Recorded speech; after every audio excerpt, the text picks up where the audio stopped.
Yes, hello. I am Jamie Foden. Today it's the WNR598. It's WWE WrestleMania 42, and it is a live pre-show. Incredibly, this is our 11th WrestleMania on the podcast. I'm not alone. I have a pleasure to be joined by our entire WNR team. Up first by my side for every WWE and AEW show. It is the fantastic Jaxie Scarlett. How's it going, Jaxie? Hello, happy WrestleMania weekend, everyone. Everything's good. This is an exciting one. I'm very excited to kind of be returning during WrestleMania season, so I can join you guys on this.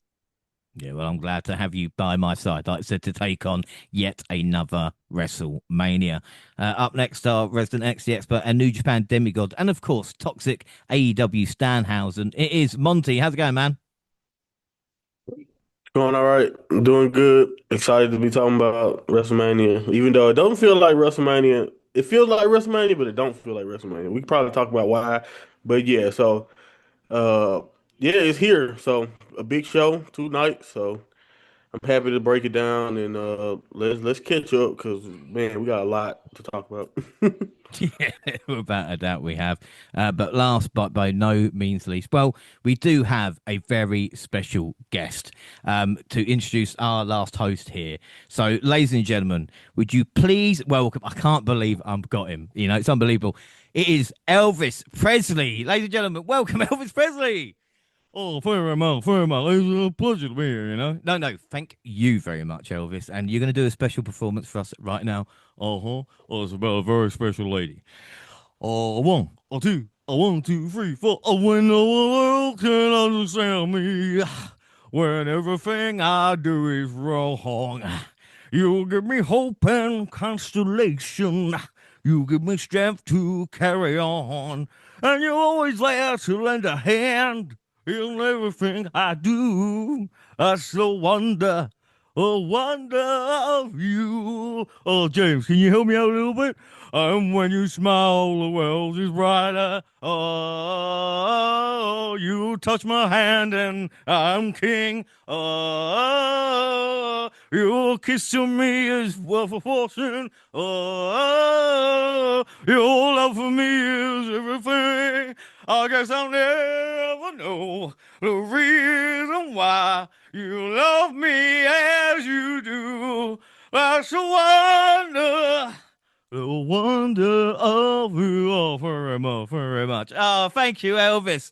Elvis, thank you very much. But that, of course, was for Gina. Gina, welcome to the show. Elvis sang you on. Ooh, that was amazing. I cannot believe that I summoned someone from the dead just to sing for me. That was amazing. Thank you so much, Elvis. I appreciate your time. I guess it's because it's Las Vegas WrestleMania night. But no, I do Why appreciate. not kick off the WrestleMania pod with that? That's I amazing. know. And of course, the wonder of you. You are the wonder of the podcast. And then yet another WrestleMania. I guess you are excited. I am super excited. I have my crown atop my head, ready to bring some good luck going into this new prediction cycle.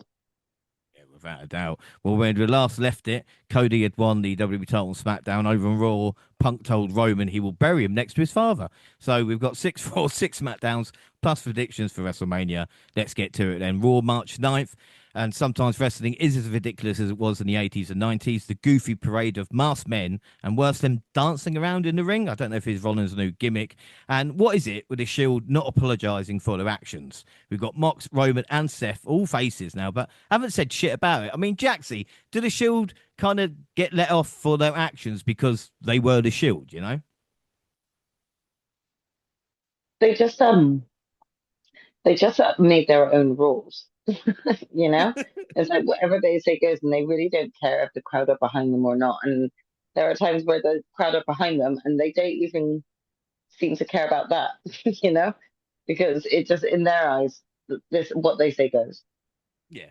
Do you think that, Rollins don't really need an explanation? You just come back and get cheered then? I suppose it's the same as Roman, isn't it? You know, they're just over as I Rover. mean, like, can you like the way that it got set up with Braun sort of like writing him off, like he kind of immediately became the face, and regardless of doing anything himself, so I think it's just more around who is more hated between them and who they're feuding with.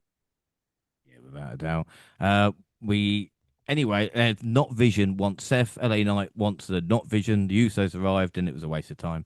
We had Intercontinental number one contenders gauntlet match with Io Sky pinning Lyra. It was a great way to start. Sky then pinned Rodriguez. Live Again didn't help. Ivy and Nile pinned Sky. This was a shock, and Ivy looked great. Bailey pinned Nile, and then she pinned Oscar with Lyra stopping Sane. I don't know why we didn't start with this, an actual good match. And it means we're going to get AJ Lee versus Bailey. But Monty, they just don't do this enough. You've got the women's talent there. Why don't we have, I'm not saying a gauntlet every week, but do you know what I mean? Just showcase the division. It's too busy trying to, half use everybody and build storylines differently, I guess, and random backstage segments or, having the one off decent match here and there. It's always cool when they do stuff like this, but you know how WWE is, man. It's not really their style, you're always lucky when you can get a good match for some stakes that set up a title match, or even if it's not a main women's title, but we don't get that consistently across any division. The men don't get it consistently, and here we are with the women also. So I don't know why, but they pick and choose when they want to book the show like that. Yeah, I know, it's annoying. Backstage division, El Grande Americano proved too impatient with Danhausen, who cursed him ahead of his title opportunity. Because of this, it was the new El Grande versus Penta who retained his championship. And speaking of championship, Dominic was enraged after losing it. He hit the ring flanked by Morgan and Rodriguez and called out Finn Balor, blaming for the loss. Balor arrived with JD McDonough to confront Dirty Dom. He said he spent his time protecting Mysterio, and he's the one that has to learn to fight his own battles. He said Ray was right, and he's a spoiled little prick. And that earned him a cheap shot from Dirty Dom, and there was a brawl. McDonough betrayed his mentor, joining the Judgment Day in a 4-1 beatdown, using the Timekeeper's hammer and the steel chair to lay him out. And Gina, finally some development on Judgment Day. But I was a little bit disappointed JD turned so quickly. Maybe he saved it a couple of weeks or so, but no, he hated Balor. Yeah, I mean, we felt this was coming from Finn and Dominic. They've been kind of laying little Easter eggs each week to know like this was coming. But yeah, I thought JD might like spend a week or two kind of like feeling torn between the Judgment Day and like his mentor Finn. But no, he seemed fine to just quickly just stick straight to Judgment Day, which shows his loyalty is there and not necessarily with Finn. Yeah, without a doubt. Obafemi faced his toughest test to date when he weathered the storm, defeating Rusev in the physical, albeit short, battle. We got a Punk promo with Usos cutting him off and demanding an apology, to which Punk asked why Reigns is still sending his cousins to do the heavy lifting. Despite Jimmy and Jay's demands for apology, Punk instead said, "I'm sorry for Reigns not apologised to the family. He disrespected and treated like garbage." He had one last jab calling Usos young boys before catching a microphone to the head from Jimmy. And Jaxie, I feel if I spoke to you like this, you would throw a microphone at me as well, Most definitely. Why wouldn't I? Absolutely. I mean, to be honest, I'm not surprised by the Usos' involvement, especially when a lot of this feud between Roman and Punk seems to be surrounded by one insulting one's family. So I kind of don't blame the Usos for getting involved, because if you're going to chat my name, then expect me to come out and lay one into you as well. But at the same time, it's like, is this the only incentive that they've got to go with, to drive this feud between Roman and CM Punk? It's not that I don't appreciate it. I love my boys. I love the Usos, but I also have seen this before, with the bloodline know? situation and stuff like that. So it's like, how are they going to change this caliber of a match up to really build anticipation towards it? Now, I think we'll get more into this discussion when we hit right, sort of discussing the WrestleMania match card. But I do feel like the Usos coming out at that moment and really kind of hyping Roman up really kind of brought like the severity of like, you need to actually beat Punk and what it means into Roman. Like, you kind of saw them both kind of wake Roman up in that sense. So like that was kind of a good promo in my opinion. Yeah, no, I agree with you there.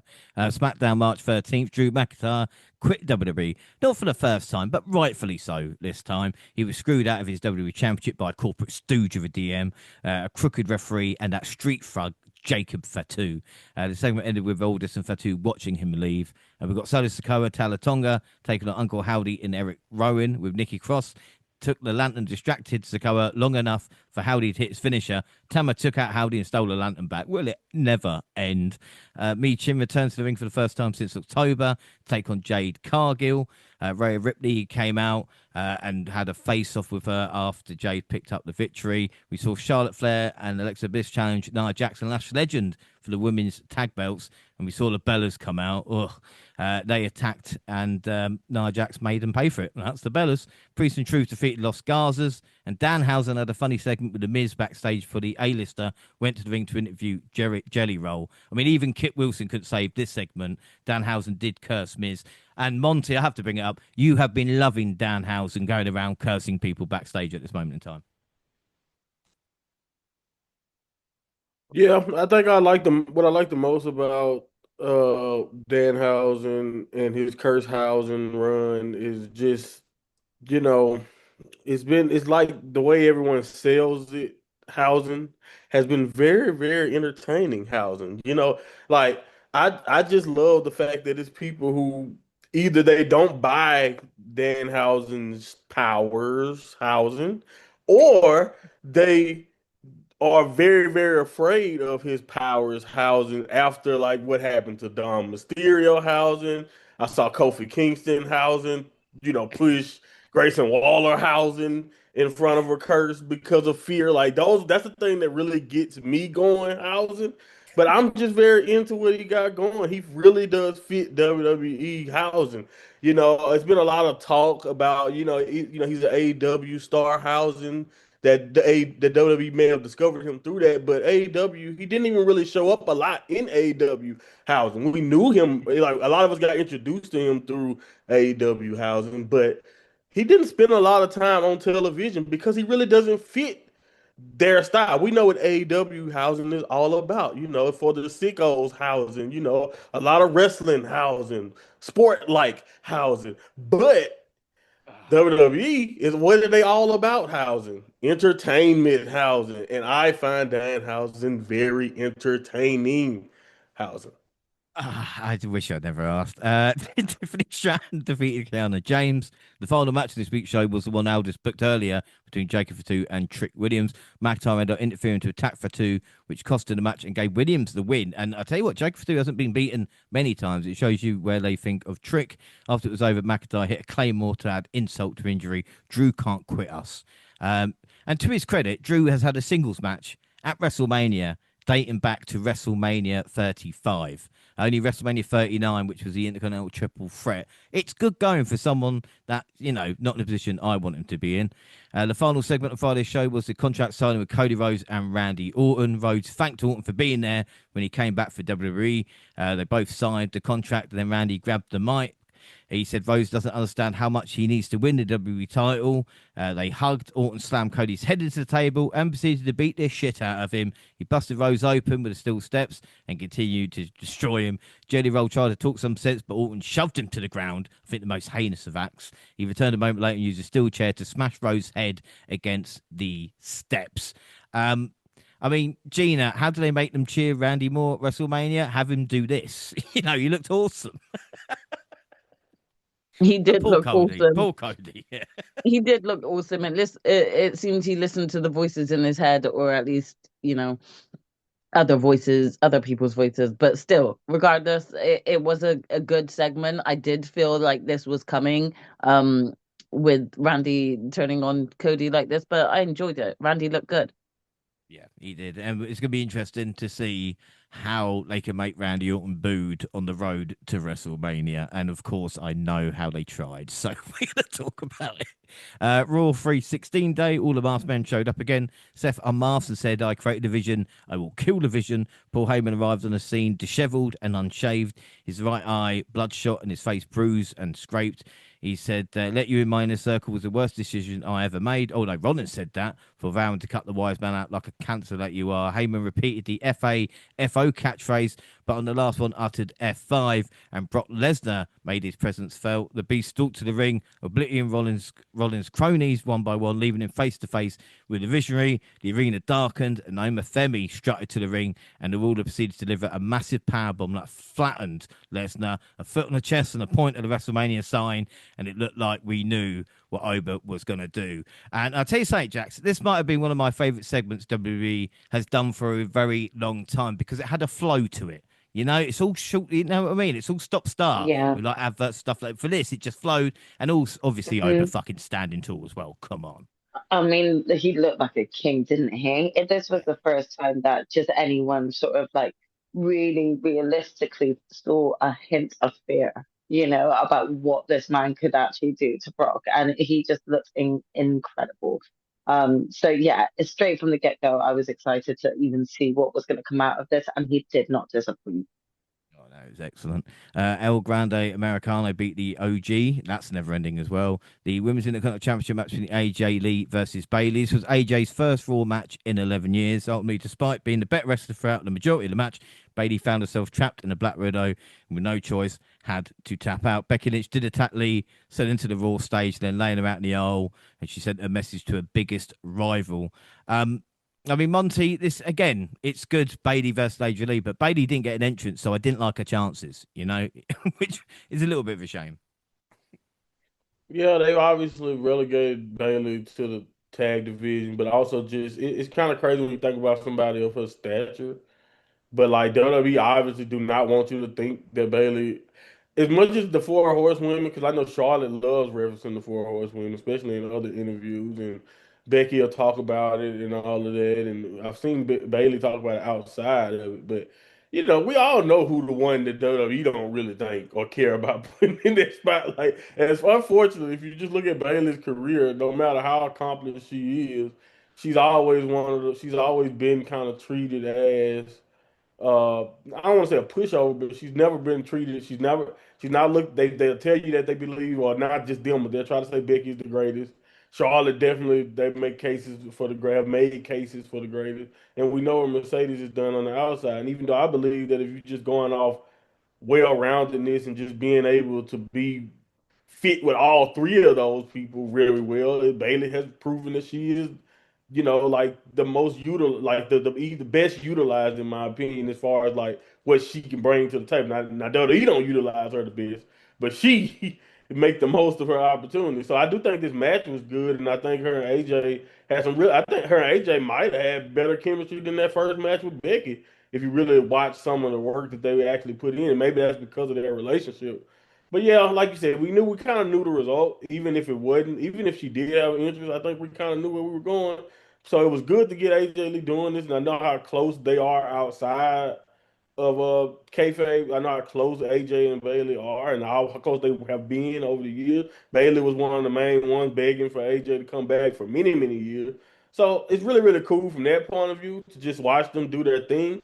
And so if you can suspend the fact that we knew that Bayley weren't going to really win, and and think about her treatment. It's always hard to ignore her treatment because she's always, in my opinion, treated so. She's probably the only Hall of Fame person that got like a Hall of Fame resume that I've ever seen. WWE just not probably only, but one of those out of those four, she's definitely the one that I know that WWE tries to like for some reason pretend that she's not the big deal that she is. But at the end of the day, it was cool to see these two legends kind of fight it out, even if we knew what the result was. Yeah, without a doubt. Dragon Lee continues hot streak with another banger against Penta. He didn't walk away as Intercontinental champion, but as you mentioned with Bayley's maximising his minutes. There are loads of fighting champions in WWE right now as well, so that's the kind of new thing. We got Natty squaring off with Maxine Dupree. Natty down Dupree late with a discus clothesline and a sharpshooter for the win. This feud is stone cold because it's 316 day, you see. Women's World Champion Stephanie Vaquera beat Raquel Rodriguez. Io Sky came out to help her. And then in the closing segment, welcome to my ring, welcome to my main event, Roman Reigns said as he came face to face with CM Punk. Reigns hurled insults at Punk, including not main event of the European tour and not being the big money baller that his wife is. Punk mentions Samoa Joe, claiming that calling Reigns by his first name would be an insult to his former Ring of Honor teammate. And Punk stopped the Tribal Chief from leaving, telling him he would tell Reigns when he could leave, and then vowed to beat him at WrestleMania 42. For all the insults, it was the OTC calling the world champion old that earned him a hard right hand to the face. But Gina, I mean, Punk is old, isn't it? It's not the first time someone's telling him this. I mean, yeah, it is the truth, but I think it's the manner in which he said it was more like an insult, as if to say, like, I'm old, I shouldn't be fighting an old man. He shouldn't be fighting an old man, sort of thing. So I think it was more the insult he took offense with. But yeah, CM Punk, you are a little bit on the older side compared to some of the other wrestlers, so you do have to accept that sometime, bro. Yeah, exactly. Only fair.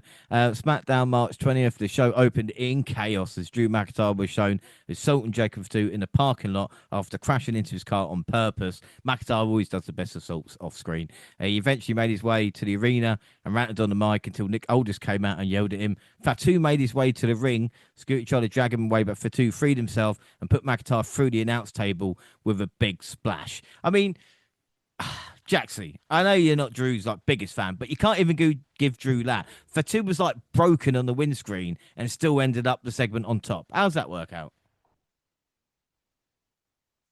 I mean, yeah, to be honest, I don't know what they were thinking with this move because Drew came across quite strong, and then it was oh, and until it wasn't. At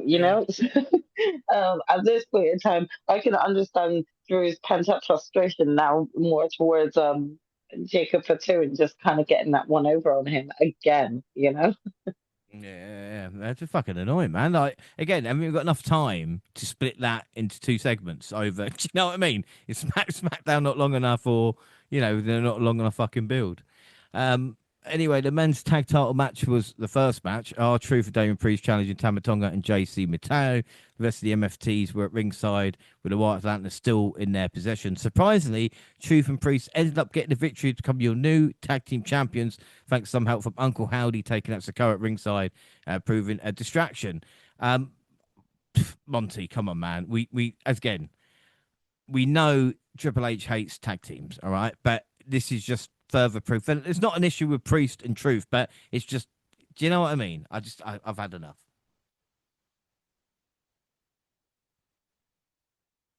Yeah, I mean, to be fair to not to be fair to Triple H, but I mean, to be fair about this whole entire thing, if WWE is gonna book a tag team, it's gonna be the odd tag team. It's gonna be the tag team that you don't know if necessarily if they fit together. And like you said, Truth and Priest are vets. They doing what they can. They're making the best out of it. I still find Truth entertaining. I love the fact that he's just taking John Cena moves. That's my favorite thing about it. Is that he just take John Cena's comeback and we all cool with it because we know uh, that's his childhood hero, I guess. But yeah, so uh, I get a kick out of it, but I think that's the only way you really can enjoy it is if you just take the lens of thinking about it like the tag team titles are supposed to have some huge meaning or lineage.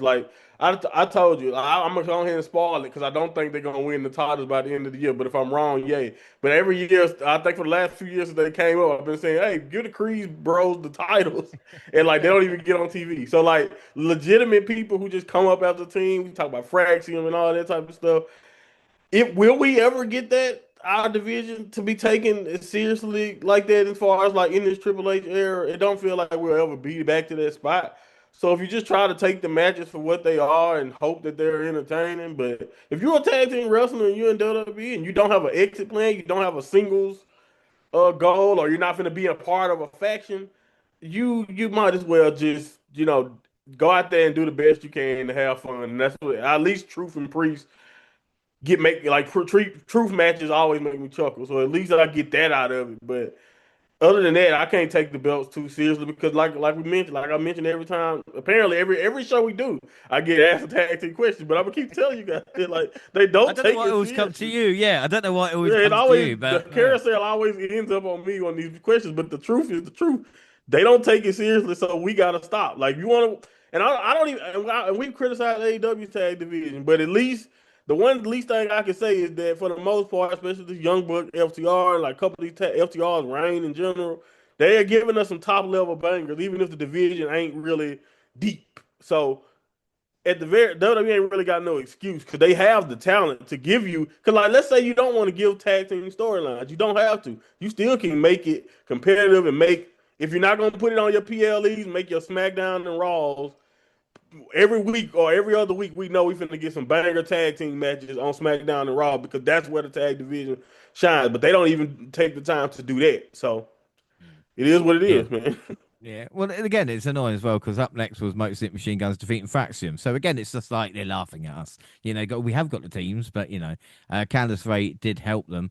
Randy Orton sat in the same dented chair he used to attack Rhodes and spoke about how he tried to return the love that the fans have shown him, but he has been faking it. He also beat up Matt Cardona, but no one cared. Alistair Black beat Sami Zayn thanks to Trick Willie. Jay Cargill came to the ring, immediately called out Rhea Ripley, who wasted no time coming to respond. It looked like Michin and B-Fab were going to attack Cargill as she was leaving, but he ended up joining her to beat down Ripley. I mean, Gina, what was this about? Because I was a little bit surprised because I was like, they've not liked her and now they like her.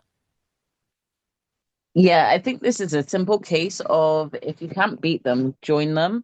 I'm not entirely mad at it. B-Fab and Michin are kind of two of the female roster that kind of is sitting catering until a squash match is sort of needed. So I think it's a good thing because it kind of gives those two something to focus on and do as a storyline. But I think Jade's run as women's champ hasn't exactly been the best. So I suppose in a way this might make it more for an interesting concept of her storyline as female champion right now. So yeah, I think she doesn't need friends. Jade is strong enough on her own. But I also think it's quite an interesting concept for them to do with some of the female roster that's not currently being used unless it's a wasteful match at this point. Yeah, no, I think you're bang on there. Carmelo Hayes and Ilya Dragunov put on another banger for the US title. Melo retained, and I wondered at the time would this lead to like a heel turn for Ilya Dragunov because he hasn't actually been heel in NXT UK, NXT, or the main roster. So, but I realised what they're going to do. Kit Wilson read Jelly Roll a poem, and then for the first time in almost 8 years, Nikki and Brie teamed up to take on Nia Jax and Lash Legend for the women's tag titles. It's almost like they don't want me to watch a product. Unfortunately, it ended with DQ when Charlotte attacked Jax, attempt to use the title belt as a weapon. The champions ended up taking out both teams, and then the show ended with Fatu and McIntyre fighting outside the arena. They ended up falling off an elevated platform out of view as the show went off the air. I mean, again, Jaxie, it's not. I was just like, okay, they've. Why don't you look over the fence? It was just chaos. It was kind of chaos, to be honest. I don't know how else to describe that. This match is definitely personal between these two. It really just it really does make you wonder like what the fuck are they gonna get up to at Mania if they're already doing shit like this? It's in a way, it's kind of what I thought Cody and Randy might have been. Do you know what I mean? Like just both men just Well, yeah, trying to kill each other. that wasn't gonna happen after a certain mouthpiece got involved. Yeah, So I know, but what can we say? We I did get know. some good news though. Afterwards, Ted DiBiase Jr. was found not guilty. I mean, Monty, this is a story I think we have covered in the past, and people might be wondering where is Ted DiBiase Jr. He was in court at this time, but he's found not guilty. It's nothing to do. I don't want to get into the politics of it, but he could show up at WrestleMania, and maybe be a part of a legacy reunion. I'm good. We cool. We cool. We don't need it. That's fine. We can leave it alone. Even though it would be nice to hear that banger legacy theme song, because that used to be my song. It's a new day. Man, that used to be hard. But anyway, but yeah, as far as Ted DiBiase goes, I don't wish nobody, I don't wish jail, especially the way our prison system is. I don't wish that on nobody. So, he got off. I don't know exactly the details of it. I just know what he was allegedly accused of, and it is what it is. But yeah, that was solid, because to be honest, based on what him and because I think his father was accused of like the same thing before or whatever. So I'm not saying I thought he was guilty. I'm just saying, very entertaining headline. Even though I'm not saying I'm not wishing jail on nobody. Just saying it was an entertaining headline when I first saw it. It was like, wow, Yeah. okay, that's what Ted up to.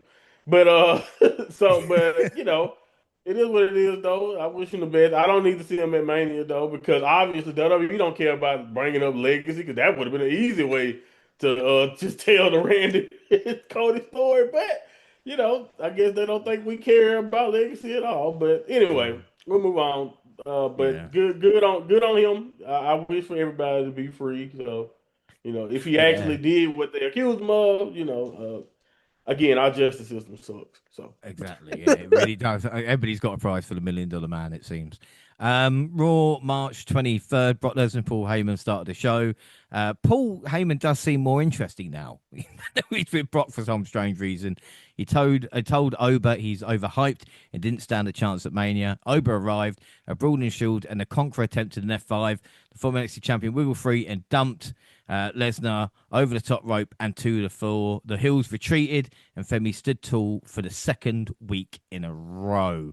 Now, this is saying, Gina, we talk about Oba Femi, but this is a bigger conversation that I wanted to have, And again, I think we should all get involved in this in a way to see if we're right or wrong. But I'll ask you first. Do you think WWE is surprised with the reaction to Oba Femi? And not just Oba, but we can include Javon Evans and Carmelo Hayes and Trick Williams, in a predominantly kind of white redneck audience. We talk about Triple H not being able to maybe book black talent properly. But, I mean, do they need special handling? And do you think, like I said, there's a surprise of going, fucking hell, they're really over it, except for the fans, Yeah, I get what you're saying. I agree in some ways. I think I don't necessarily want to say they don't know how to book black talent and black talent needs to be booked a certain way, but I think they're tone deaf with some storylines that they do.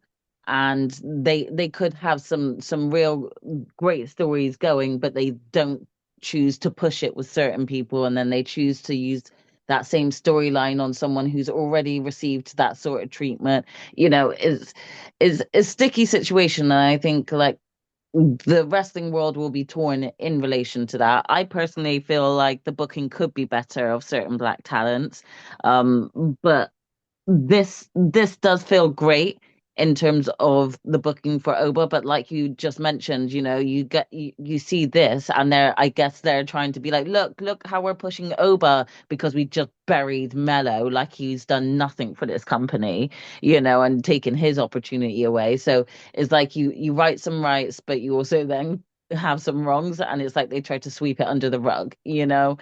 Um, so yeah, don't get me wrong. I'm very much looking forward to Oba and Brock, and we'll get more into that at the talking about the WrestleMania match card anyway.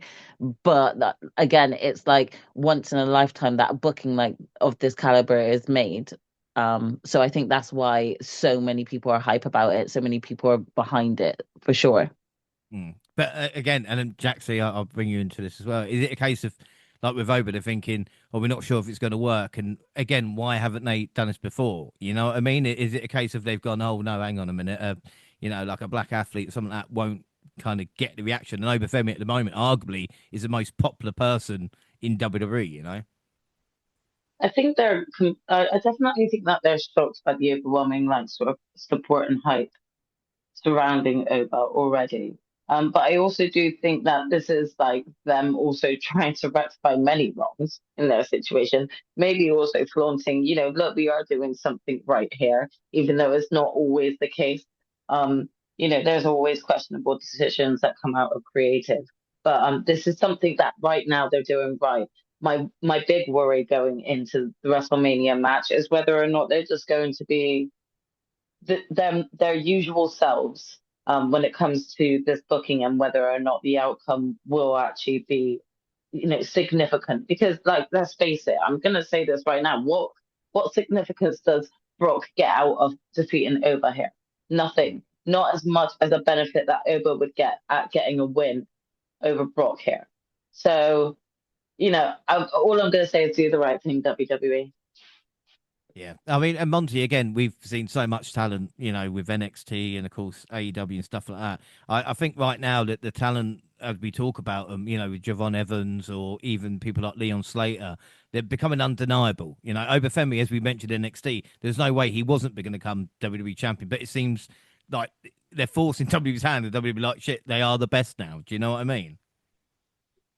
Yeah, I think I watched I've seen clips of this interview that Triple H had with Sean, and what I got from it outside of him not really him being tone deaf when it comes to cultural elements, especially when it comes to like maybe what Trick Williams would say and all of that. And we don't want you to script what Trick Williams say, by the way. He's so good because you don't. Just tell him what direction you want him to go and let Trick be Trick. And that's why Trick is over. I knew as soon as Trick got on the main roster.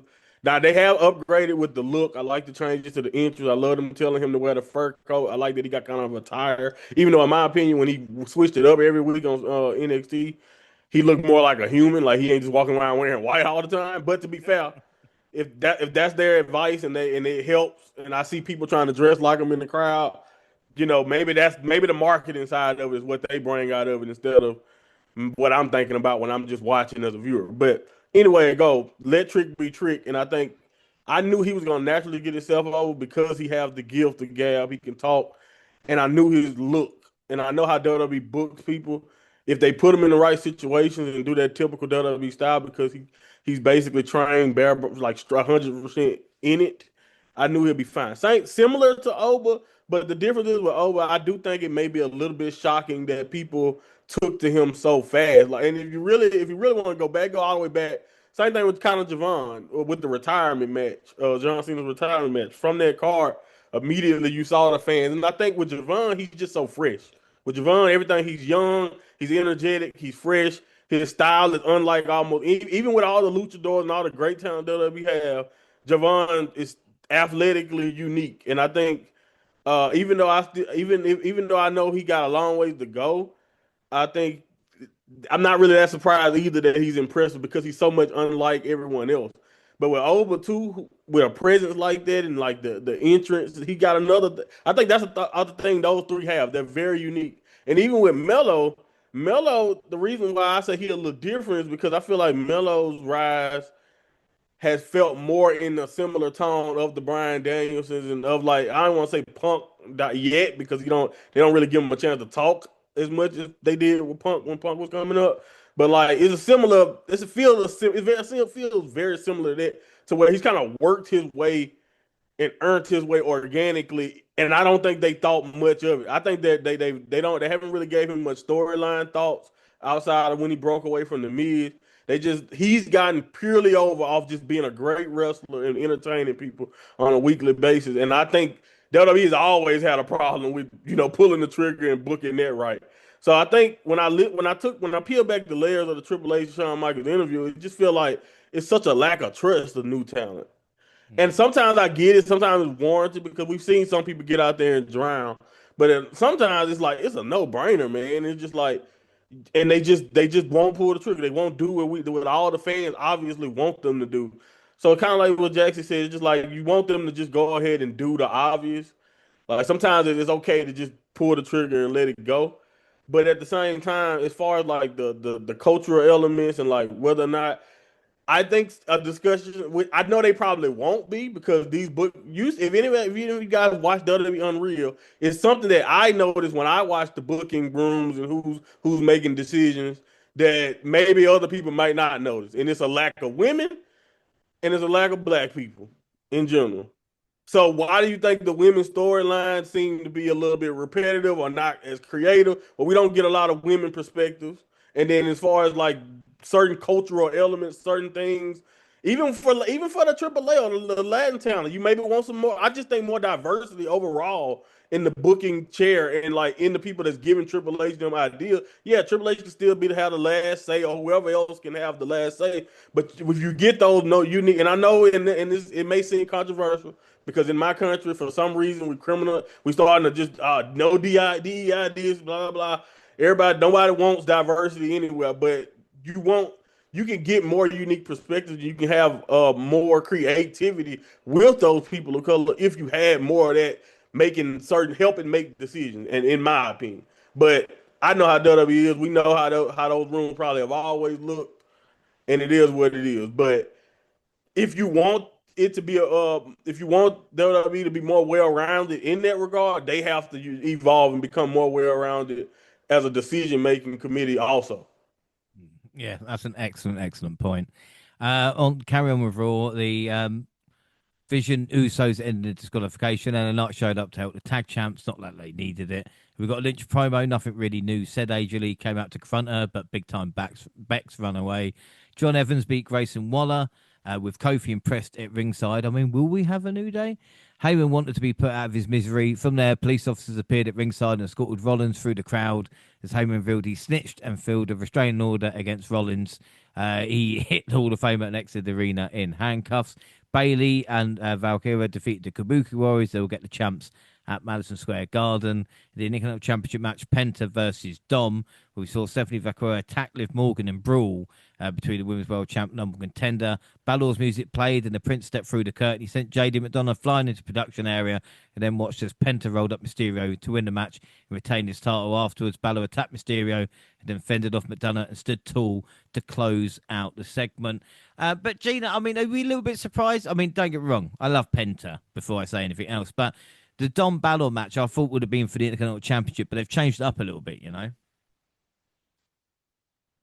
Yeah, I am a little surprised that they took the belt from Dom before Mania, so that this wasn't only a grudge match between Finn and Dom, but also a belt match between them. But to be honest, I think they made the right call here. I think it would be great to have the international belt, sorry, or intercontinental, sorry, um, showcased in a separate match, because the grudge is that big between Finn and Dom. They don't really need the status of the belt to be in this match for people to still be invested. So I think it's good because it gives the opportunity for others to be involved with WrestleMania and for it having high stakes, like a belt on the line, you know? So I'm not Yeah. mad at the situation either, because, yeah, the Dom and Finn match still feels high stakes without the belt. Yeah, exactly. Still gets on the WrestleMania card without the Intercontinental title. Yeah, you're right. CM Punk hit the ring to close out the show. Punk shrugged off Jimmy Uso's warning to be careful with Jay on a warpath. The world champion brought up the OTC, calling him old last week. I mean, he's not ashamed of his age. And even pledged to fight anyone who stepped to him, including Jay Uso. What is he going to do? Yeet me to death? Jay hit the ring and came face to face with Punk and threatened to fight. Run it back on your old ass, in actual fact. Jimmy interrupted and told his brother to lock in, especially on the tag team titles on the line next week. Jay expressed his anger with Punk, talking about a family, and then questioned where Reigns was. He ain't even here, but I am. Q, the tribal chief, who made his quickest entrance in 5 years and joined the parties in the ring. He ordered the Usos out, which Punk responded by saying the tag champs should stay because Reigns could use their help. A Superman punch followed, and referees and producers hit the ring. Jay ordered Reigns to smash him and get him, and he did, delivering a spear and powerbombing Punk through the announce table. As Reigns made his way around the ring, cameras caught Punk laughing and saying, "I'm not the one who needs help." Inspecting that his WrestleMania opponent did exactly what he wanted him to do. Ooh, Jaxie, we're back to kind of onions in a weird way. And it's weird how it works with the bloodline. It's like when they're involved, the story's interesting. There's meaning to it. Well, this is what I mean, though. Like it almost took sort of like Jimmy and Jay sort of waking Roman up to kind of like, say like look, he's talking shit, like smash him. To really get this through to him, and now it kind of feels like the stakes are a lot bigger. You know. So this definitely went down well. I enjoyed this segment in the moment for what it was. Do I think that this has been an excellent build up, or that this feud needed to actually be surrounding, like all of this stuff up regarding family? Not really. No, I think they could have gone other ways, and talked about other moments within both Punk and Roman's past that didn't involve families. But here we are. So for what it was, I really enjoyed this segment, and I felt like it just actually did add to the hype of this match. It's a bit late, but we're getting some sort of momentum here, so we should just take it. Yeah, exactly. Yeah. SmackDown March 27th. Orton started the show. Matt Cardona came to the ring immediately, went after Orton with a mic as a weapon. The subject ended somewhat abruptly when Cardona yelled at Orton as he recovered outside the ring. The first match tonight saw Nikki and Brie Bella take on Charlotte Flair and Alexa Bliss. Nikki and Brie ended up getting the win with a legend now Bliss with the ref distracted, allowing Brie to roll her up for the win. The champs came in, destroyed everyone after it's over, but Bayley and Lyra ran in to make the save. Trick was given a WrestleMania match, which pissed off Sami Zayn. After congratulating R-Truth, Damien Priest on becoming the tag champs, Rhea Ripley made her way to the ring to address Michin, B-Fab, joining Jade Cargill. They came out to respond with the crowd booing. This led to Ripley and B-Fab agreeing to have a singles match. For Cargill attacked her to cause immediate disqualification. We got less than a minute of an actual match on television, and Cargill, Michin, and B-Fab took out the Eradicator in a 3-on-1 attack. Now, Monty, again, we've mentioned Jade Cargill with the B-Fab. Does she need B-Fab and Michin to beat up Rhea Ripley? Because that's what I was a little bit surprised about. Or is it just because she's a heel? Definitely, because she's a heel. And also, WWE refuses to really put people over sometimes. Like, even if somebody like Jay, who you think is like a easy person for you to be able to put over, that we got to make Rhea look strong as hell. And so let's have them jump her. I mean, come on, man. At this point, we know how they kind of formulaic in the way they book little factions. This is not uncommon, but I don't mind it because, like, again, I really agree with like the point that was made earlier about giving B-Fab and Meech and some Duke. You'll never look at B-Fab as more than who she is if she's just never on television and never given the opportunity. And I think Meechin has been underrated forever. So I'm always excited for Meechin to actually get some television time and doing something, even if I can admit like what they're doing in this feud for the most part let me say, I think it's just uninspired. I think that's the reason why you're thinking about it that way, and I think that's the reason why, if you're not really into what they've been doing here, that's more so why. It's because it's uninspired. It's obviously some real life emotions here, and I think Jade has just been being a very good heel. And I'm not trying to criticize Rhea because I know she's been getting a lot of it online, but it's not even really just like her fault. But Rhea don't necessarily seem to be doing the best with like a blurred lines, and that's why I don't know. I don't know why WWE even tried to go this route. But like we know, it's like a real thing underneath this feud that they don't want to completely acknowledge. And I think that's also got every segment feeling a little bit clunky. But anytime it's been like what they're trying to book, it's been pretty like formulaic. Like I think we've seen the barely get a match started. Let's jump this one. Let's jump the baby face. We've seen that a billion times. So at some point you're gonna look at it and be like, wow, okay, how does this set us up for the match anymore?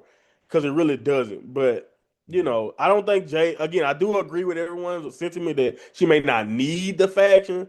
But if we're gonna try to add some life to this feud and tell a story outside of Jay just thinks she's better than everybody else and Rhea's supposed because they also trying to make it seem like Rhea's some type of underdog and it's like we don't agree with that. You know what I mean? Like Rhea have literally, and this is what people keep forgetting. Even when they were bringing up Meechin and B-Fab's reasoning for doing this, and I'm like, I understand that they were just beefing with Jade, but Rhea was terrorizing the women's division for years. Like again, here we go with this. Once somebody was a babyface long enough, we just forget how they got to that point. Like most, like the reason, like you mentioned with Moxley and all this point, it's like you can't beat down on people for years to your benefit and you get super over, and then we just forget about it because the people like you. Like no. So again, that's my whole thought about it. But yeah, I think this segment is just an example of lazy booking. Yeah. Well, to cheer us up, Jody Roll had his first ever singles match this week when he stepped into the ring with Kit Wilson. Dan Hurst and Curse Wilson before the match started, so that's why he lost. We then got the US Open Challenge. Sami Zayn answered the call. Trick Williams came out to watch. Trick really tossed the belt in the ring, but the ref threw it out. Williams accidentally hit Mello while the ref was distracted, allowing Zayn to hit his finisher for the pin and the win. So we are back to where we started. Mello got drewed, which is different to McIntyring himself in a matchup. A drew is to lose the title before the big event. Gina, I know frustration with this. And again, as Monty just mentioned, we know Ray Ripley, we're getting, maybe a negative reaction. We know about Cody and Sami Zayn as well. It's crazy when you compare it to a couple of years previously. But I mean, Mello did get screwed here. He did. Yeah, he really did. I don't know how they didn't expect to upset fans with this turnaround. The thing is, Melo has been doing so great, even facing off against, Ilya to get the belt, but even beforehand trying to prove that he's worthy of going for that belt and then winning it.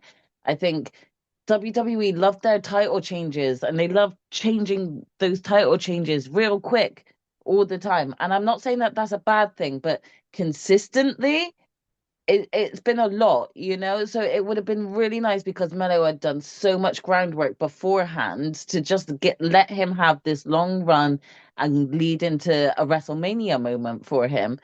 But it's like they just stripped that from him to give it to Sami. And please don't get me wrong, I love Sami Zayn, and I'm not saying that he doesn't also deserve the belt or deserve going into WrestleMania, but he has had more chances to be on that WrestleMania match card than Melo. Melo is like a fresh new talent that would breathe more life into that match card, in my personal opinion. And I think that's what a lot of online presence do feel, and that's why they're angry about this loss for Melo. But also it does add to storyline, it adds to more for Sami Zayn to do, because right now he was kind of stuck in that in between. What am I doing? I wanted to go for the main belt, it didn't work. What do we do with Sami Zayn now? This is kind of a good new story angle for him to possibly even change up his character into a possible heel Sami Zayn, which would be refreshing to see, So there's pros and cons to this title change happening. Obviously, for me personally, I would have preferred Melo going in and having a WrestleMania moment, whether he's losing the belt, whether they even made it a big, fatal four-way Yeah. involving Ilya Dragunov, Trick, Sammy, Carmelo. I wouldn't have even been mad at that, to be honest. And if they wanted to put the belt still on Sammy, then they could have. But yeah, it did leave a bit of a sour note in a lot of people's minds. So I feel sorry for you, Melo. I'm really sorry that you got tricked out of that, I guess. But let's see what Trick brings with Sammy, because that storyline has still been interesting too, in my Yeah. opinion. Yeah, but again, like you said, they could have done that with either triple threat or, like you said, I think Dragonoff and Mello had done enough in the year to deserve the spot at WrestleMania. So, but again, and I'm not booking, but you would think if you look at the product, you'd be like, yeah, those two. Exactly. That's Yeah, exactly why I'm like, I wouldn't have been mad at a fatal four-way, because Trick and Sammy have involved themselves, but Mello and Dragunov have both worked their butts off and done so well in the storylines that they've been given since being on the show for a long time. So it would have been better, in my opinion, to just make it a fatal four-way between them. yeah. When we get a battered and bruised Jacob Fatu come to the ring to address what happened with Drew McIntyre, who was also in the building.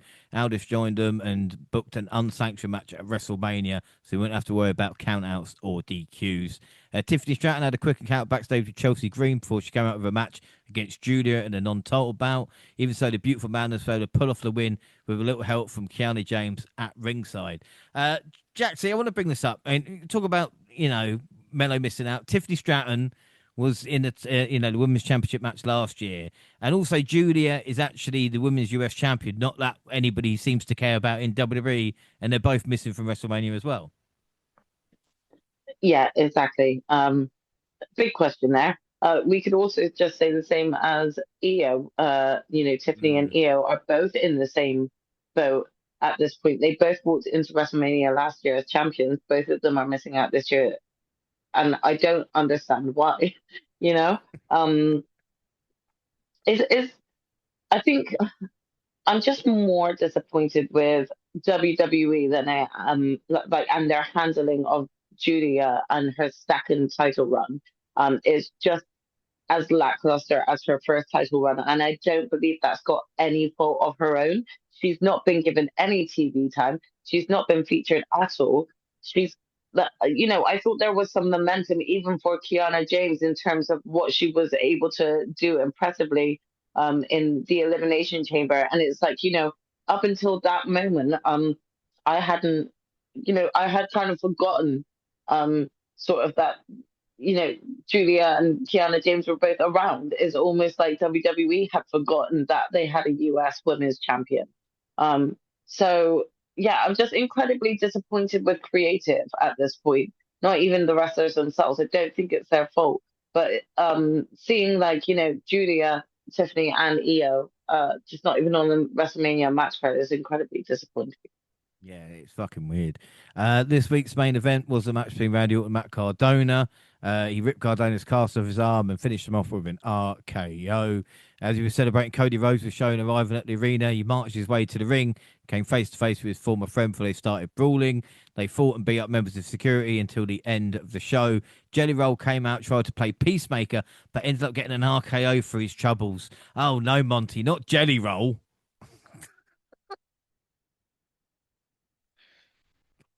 Please, why do I get a Jelly Roll segment to talk about?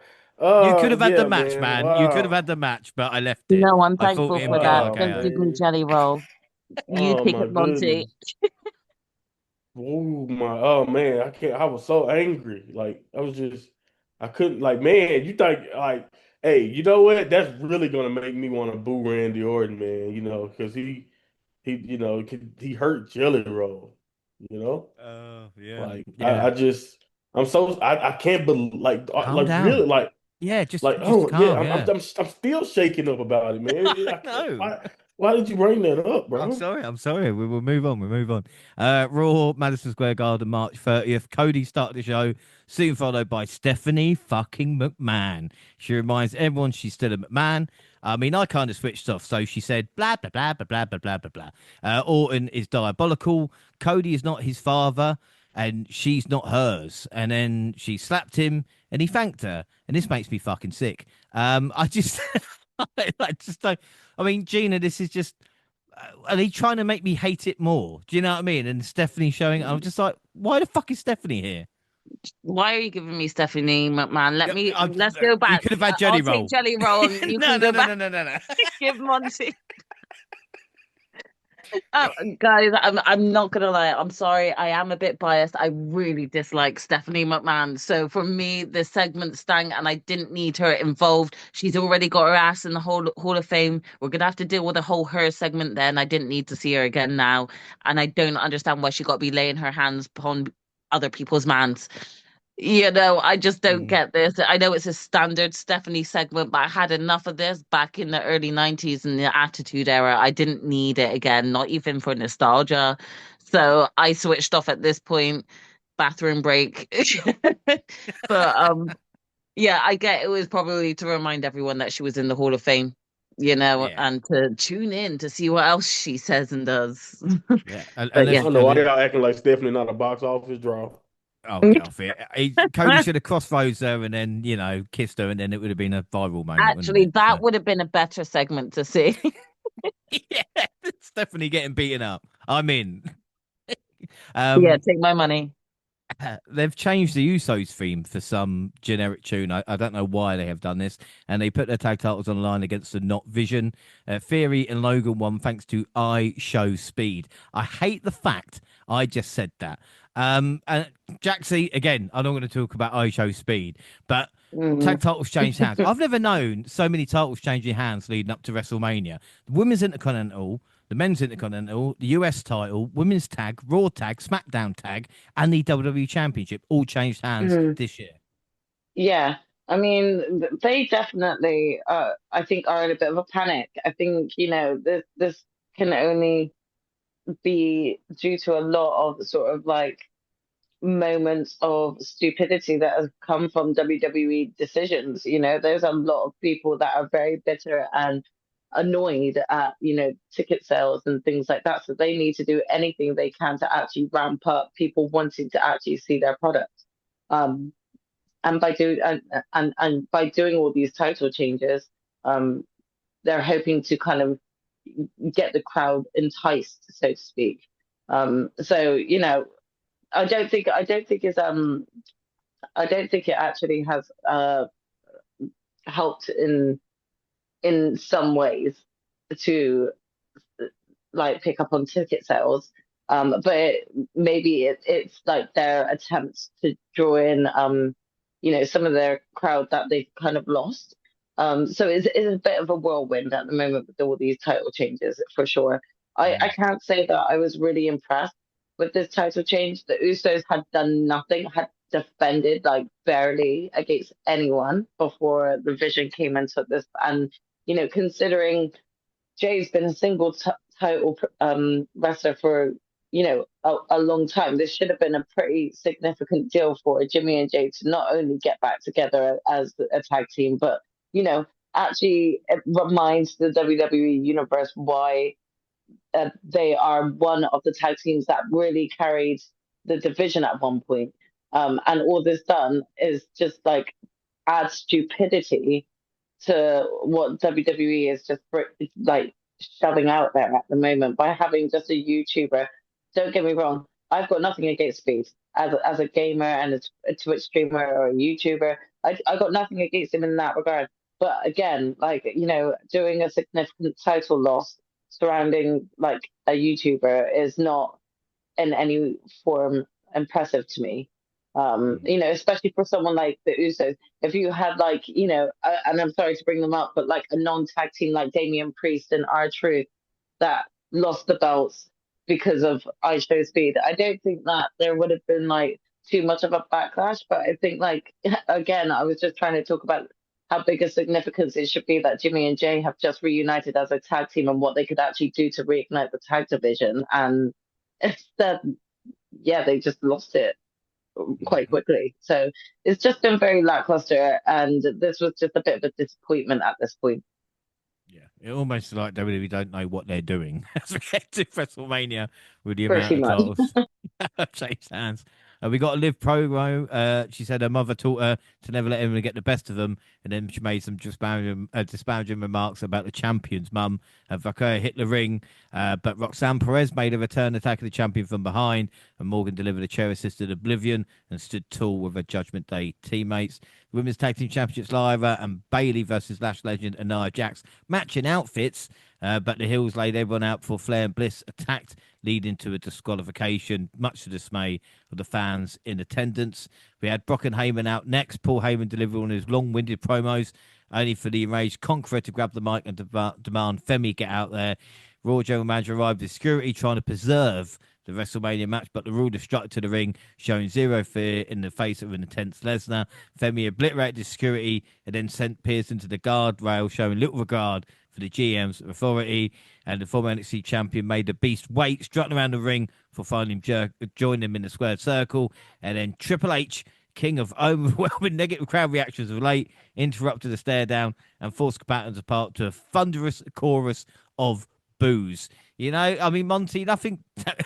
Triple H going, how Obert and Brock's working really well. What can I do? I tell you what, I'll put myself in the middle of it, It's like, what the fuck is going through his head?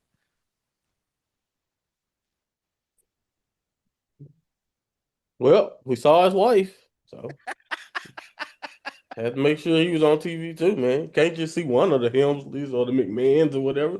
Can't see one of them or the Levesques. Can't see one of them. Gotta see both of them. I don't know, man. This was what it was. It was another generic type. I mean, it was a nice little brawl. Nice to see Oba continue to look great. And the crowd, like you said, was definitely into it. Triple H's reaction is what it is. I mean, it's kind of funny that you say that because like I think his reaction is completely tied to what you just mentioned with the belt switching and them just giving a vibe of like what they don't. I mean, what not knowing what to do. Like they really are desperate for ticket sales, and I think maybe he feels like if he come back behind the screen, he's legitimizing the segment, and it looks like not something unscripted. Because I think at this point we know that pretty much all of this crap got a plan behind it. But I think he again, it's like a headline thing. It's like, oh, okay, this is gonna get the tweet. The tweet people are gonna tweet that Triple H is on TV stopping this. So I think even with the Stephanie thing, like this whole entire episode feels like we just begging for attention. We need some headlines. We need somebody because we try to build WrestleMania and nobody outside of the night the show happens, nobody's keeping WrestleMania energy alive because it's been such a lackluster feeling. So I think when you really think about everything you kind of described, it feels like no, we need people to pick. We need people to we need to pick up the energy. We need to figure out some type of way to get people invested, sell these tickets some type of way. So if I gotta call Stephanie out here for a segment that don't make sense, let's do it. If I gotta come out in the middle of this brawl, even though we've seen literal assaults in other feuds that Triple H don't move from their seat for, so it's like why this one? But again, so I think they desperate for headlines in this episode. Yeah, without a doubt. When we talk about WrestleMania, one of my favorite moments is, of course, Kofi Mania. But it's incredible how successful Kofi has been. It wasn't until he was talking on Raw with his Intercontinental title match against Penta. He is a 5-time Intercontinental champion. He's not held the title since 2012. So 14 years he's not held that title, and yet he's a 5-time champion. We know what he's done in the tag team division and everything else, but goddamn Kofi, he couldn't become a 6-time champion against Penta. After match, Penta announced a ladder match for the Intercontinental title at WrestleMania with, well, hardly any more detail. We've got another Heyman promo. Pierce told him Seth is medically cleared to compete. In fact, that appeared to take Heyman by surprise. Not as much though as the steel chair that cracked him in the back. Oh, Seth and your steel chairs to the back, eh? He teased a stomp, but then Gunther came out from nowhere, pulled him out of the ring, and put him to sleep before motioning towards the WrestleMania sign. Well, Gina, at least we can't complain Gunther hasn't got anything to do, but I mean, that was pretty random, it seemed at the time. Yeah, I mean, I'm not gonna lie. Again, I am a fan of Seth. I am a fan of Gunther. I like them both. For me, I'm just like, okay, so they didn't have Gunther on the match card, and they needed to get him on the match card in some way. So they were like, oh, great, yeah, Seth's back. So how about, because the Vision is busy, Gunther just chimes in, and it's not even because Gunther wants to join the Vision, but he just wants a favor from Paul Heyman. But still, in my opinion, I'm like, Gunther doesn't need Paul Heyman. He's a good mouthpiece for himself. He can get himself what he wants. Gunther don't need him.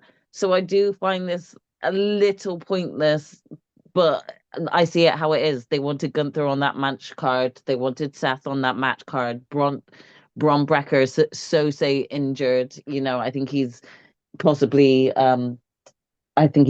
better now, but still, what can we do to get both these guys on? Okay, let's just put them in the match. So Gunther's come out to protect Paul Heyman, apparently. So it did seem random in my opinion. But again, I also saw it for what it is. They just wanted them on the match card. Well, I think that's my thing. I was like, why Gunther with Rollins? I was like, oh, at least we're going to get Gunther versus Rollins. Like, do you know what I mean? So, again, we'll take anything on this build to WrestleMania. EO beat Raquel. Punk marched to the ring, taping his hand, ready to fight. And fight he did. Reigns and Punk brawled around the ringside area. When the producers attempted to get involved and pull them apart with no sign of Triple H, they took bumps, including a spear from Reigns to Petey Williams. Punk finally got the best of Reigns, delivering a go-to-sleep, levering the OTC. From there, he hoisted Reigns overhead and delivered the same powerbomb through the announce table that he endured last week. He then mocked with the Roman Reigns chants and had a few more punches for good measure before standing tall to close out the segment and the show. Jax, we talked about Reigns putting Punk through, and Punk was a little bit more deranged, and I quite like this CM Punk. I'm not going to say it's like the old Punk, but it's the one where, yeah, he's a bit more deranged. Yeah, I mean, they definitely had vibes of old Punk, I would say. Kind of that sort of like back in 2011 when he was like, act first, think never situation. I think it was one of those type of moments for him, like where he was just like, oh, fuck it, I'm just gonna react. And yeah, it kind of worked. It did add to build some more tension between these two wrestlers. And again, like I've mentioned before, the story has kind of been a little bit lackluster in terms of really feeling any animosity or build up towards this feud. But this was still a good segment to end the show. Yeah, it's not been too bad. SmackDown, April 3rd, with Randy's hometown, and Orton started the show. He pointed out his family in the front row and said he's doing all this for them. As expected, Rose came out and got into a fight with him, Pat McAfee showed up and kicked Rose below the belt before helping Orton continue assault. He gave a heel promo with the Viper, continued to keep Rhodes grounded with a steel chair. There was a lot of speculation about Orton, who Orton was on the phone to. In the end, it was Pat. Um, I mean, Monty, I'm sorry to give you this, but this is just I don't know, man. You know. It's such a you know what? I'm not that mad you gave me this, mostly because I've been thinking to myself this entire time, and I think maybe I done came to the conclusion, but I don't like it. Like I think that's the same thing I said, the same thing I just said about them needing to sell tickets, and now I know this is on the same week that Raw was kind of like that. I don't know because the reason why I don't like this one is because at least you can make the case that seeing Triple H on your TV screen might get somebody who ain't watched in a while interested. But like, who the hell buying tickets for Pat McAfee to get involved in the world title main event? Ain't nobody, don't nobody like Pat that much. As much as I don't mind Pat or didn't mind him, it ain't that I mind him now. I just don't. I don't mind his utilization. Mostly because I think, like I said, then you start reading that when they were looking for some more celebrity involvement, which they claim TKO forced on them, but honestly, y'all been using Jelly Roll, so you can you can blame TKO, but obviously y'all been using Jelly Roll, y'all been using streamers. You don't mind celebrities as much as we can blame TKO, but TKO all been telling you guys to do this apparently. If I just want to say TKO in particular was like, we need celebrity involvement to sell these tickets. So if that's the case or whatever, I don't know. You guys beg for Pat. Pat says originally no, allegedly, which because Pat even knows why the hell am I involved in the world title? Like Pat is like, what the hell do I? Why do I need to be helping Randy Orton of all people? Like Randy Orton is one again. This is another thing. What does Randy Orton keep saying? He looking for what? Title 15. You mean to tell me a dude who had 14, who won 14 titles by himself need Pat McAfee as a mouthpiece or need him to be the edge that's what's supposed to make people excited. Like it is ridiculous in every way you even try to think about it. So at least when I try to think about it in other ways, I can at least tell myself, all right, I kinda can see maybe what they thinking. But in this one, it's just straight ridiculous. And it's just like they swayed Pat. He agreed to do it, and then now we got it in this feud, which did not need it. Like my whole theory, and now James, this swayed me. I wasn't as hurt as everybody else when they screwed Drew. I didn't like the way they did it, but it was typical WWE. They screwed a lot of deserving people out of title matches to build to a match that is more of a safer choice. But I thought we was like you said. I thought we were just gonna get a nice blood feud if you're gonna turn one of them heel. You don't necessarily have to wait to do it at Mania, but like turn them heel, lean into their relationship. They were in a faction together when Cody was very young. Play the classic teach you, or you can keep it back. You ain't got to turn nobody here. You can just play the classic teacher student relationship match. You had so many other options that you could have went with this Randy Orton and Cody feud. And once they went down this road, that's when I think everybody started to just like, oh wow, and then that's when the realization definitely set in, John. We was like, yeah, maybe they don't know what the hell they doing. After this, it really felt like, oh no, they really don't. They are grasping at straws. They don't know what the hell they do. It's like they are tone deaf, and this whole entire thing. Once you involved him in a feud that that was not even needed in, it didn't give me an excuse to forgive them for the mellow stuff and all of that. But then it did kind of explain it. Because it's like if you can do something this dumb, of course you gonna do some of the other stuff. So Fucking yeah, hell. it was bad, man. It's bad. Yeah, Cena heel turn 2.0. Cody said, imagine if Disco Inferno was the third man for the NWO. And of course, now it's Cody against the system. Cody, the golden And that's child. new.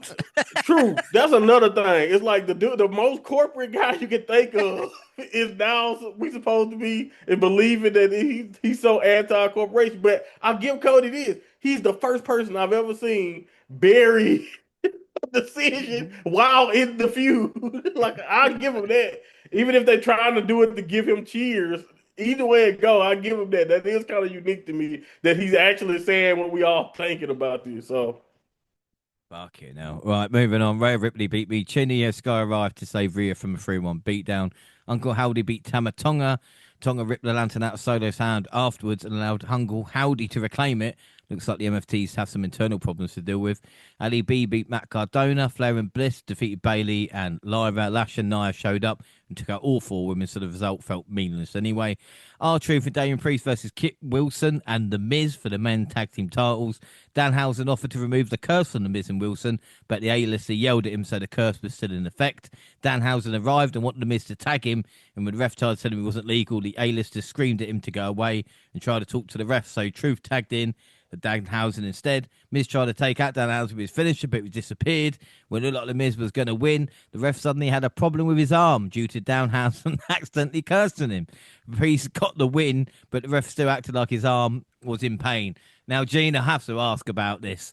I know Monty's a huge Danhausen fan, but what did you think? Because even I was just like, I can't remember the last time I saw something that ridiculous in WWE, you know?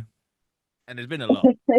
Yeah, the thing is, there are some perks to some goofy wrestling. It is entertainment in some ways, and seeing this did make me think of Santino Marella and like some of the tactics that he would put out during matches that were quite entertaining and actually gained popularity for him, you know.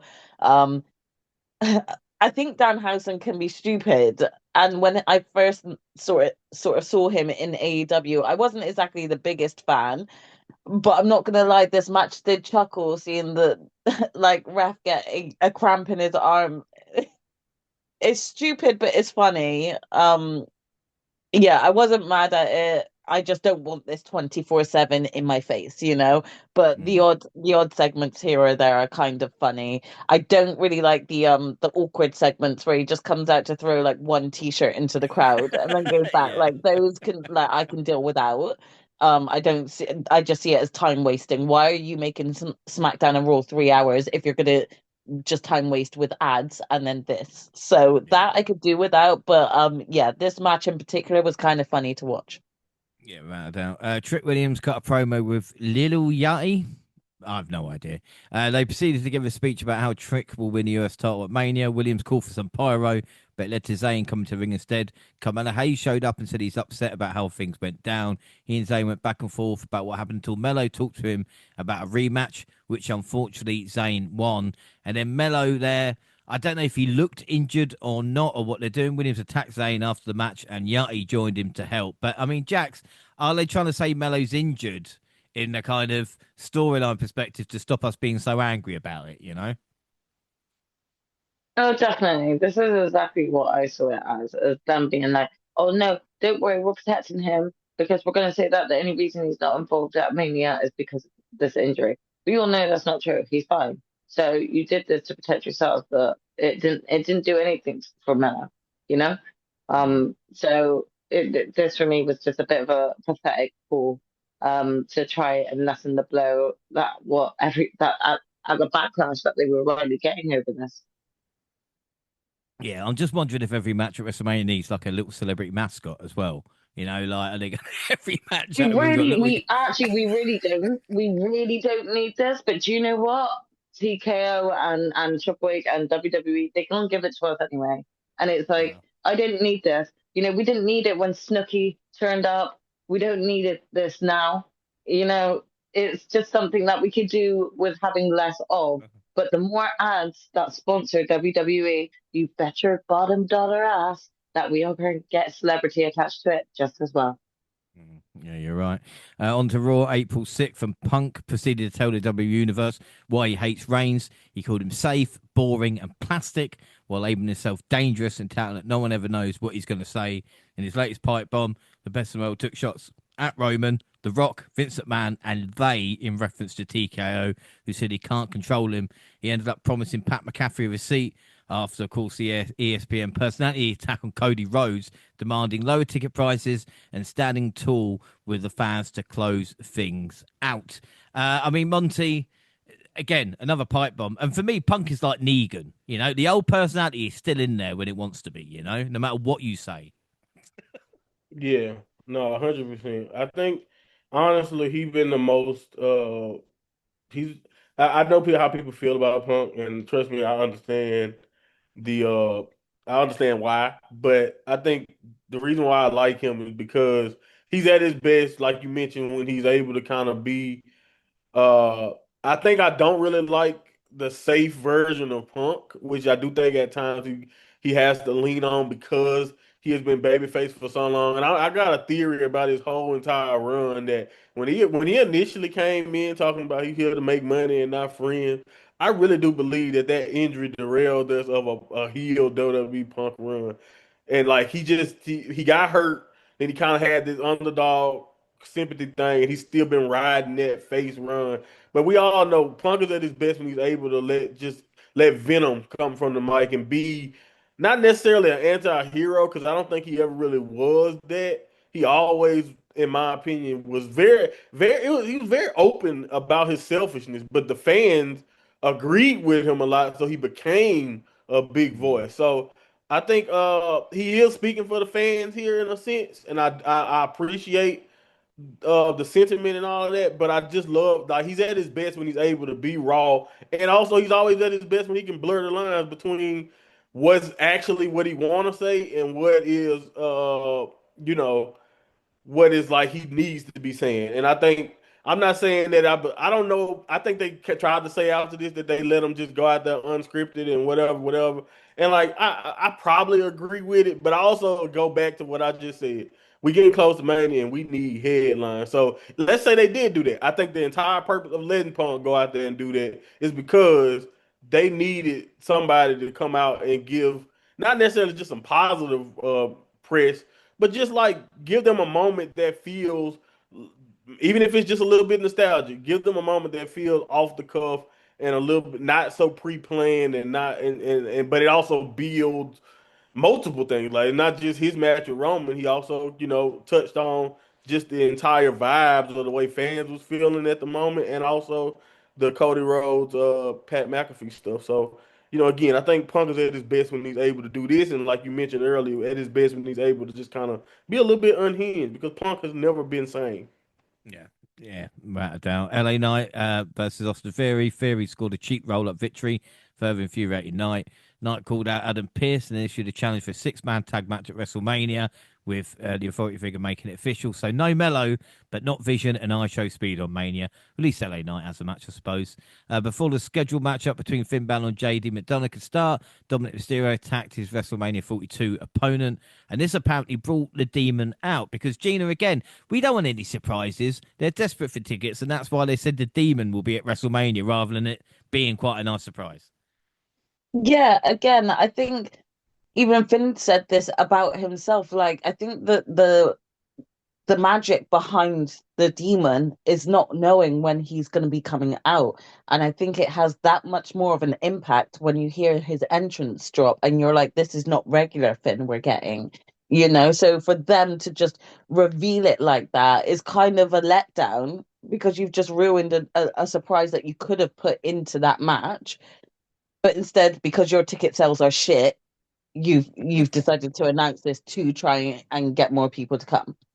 Yeah. I Yeah. don't know. It makes me angry because again, things like this could be left as a surprise and let fans be wowed by the entrance because they weren't expecting it.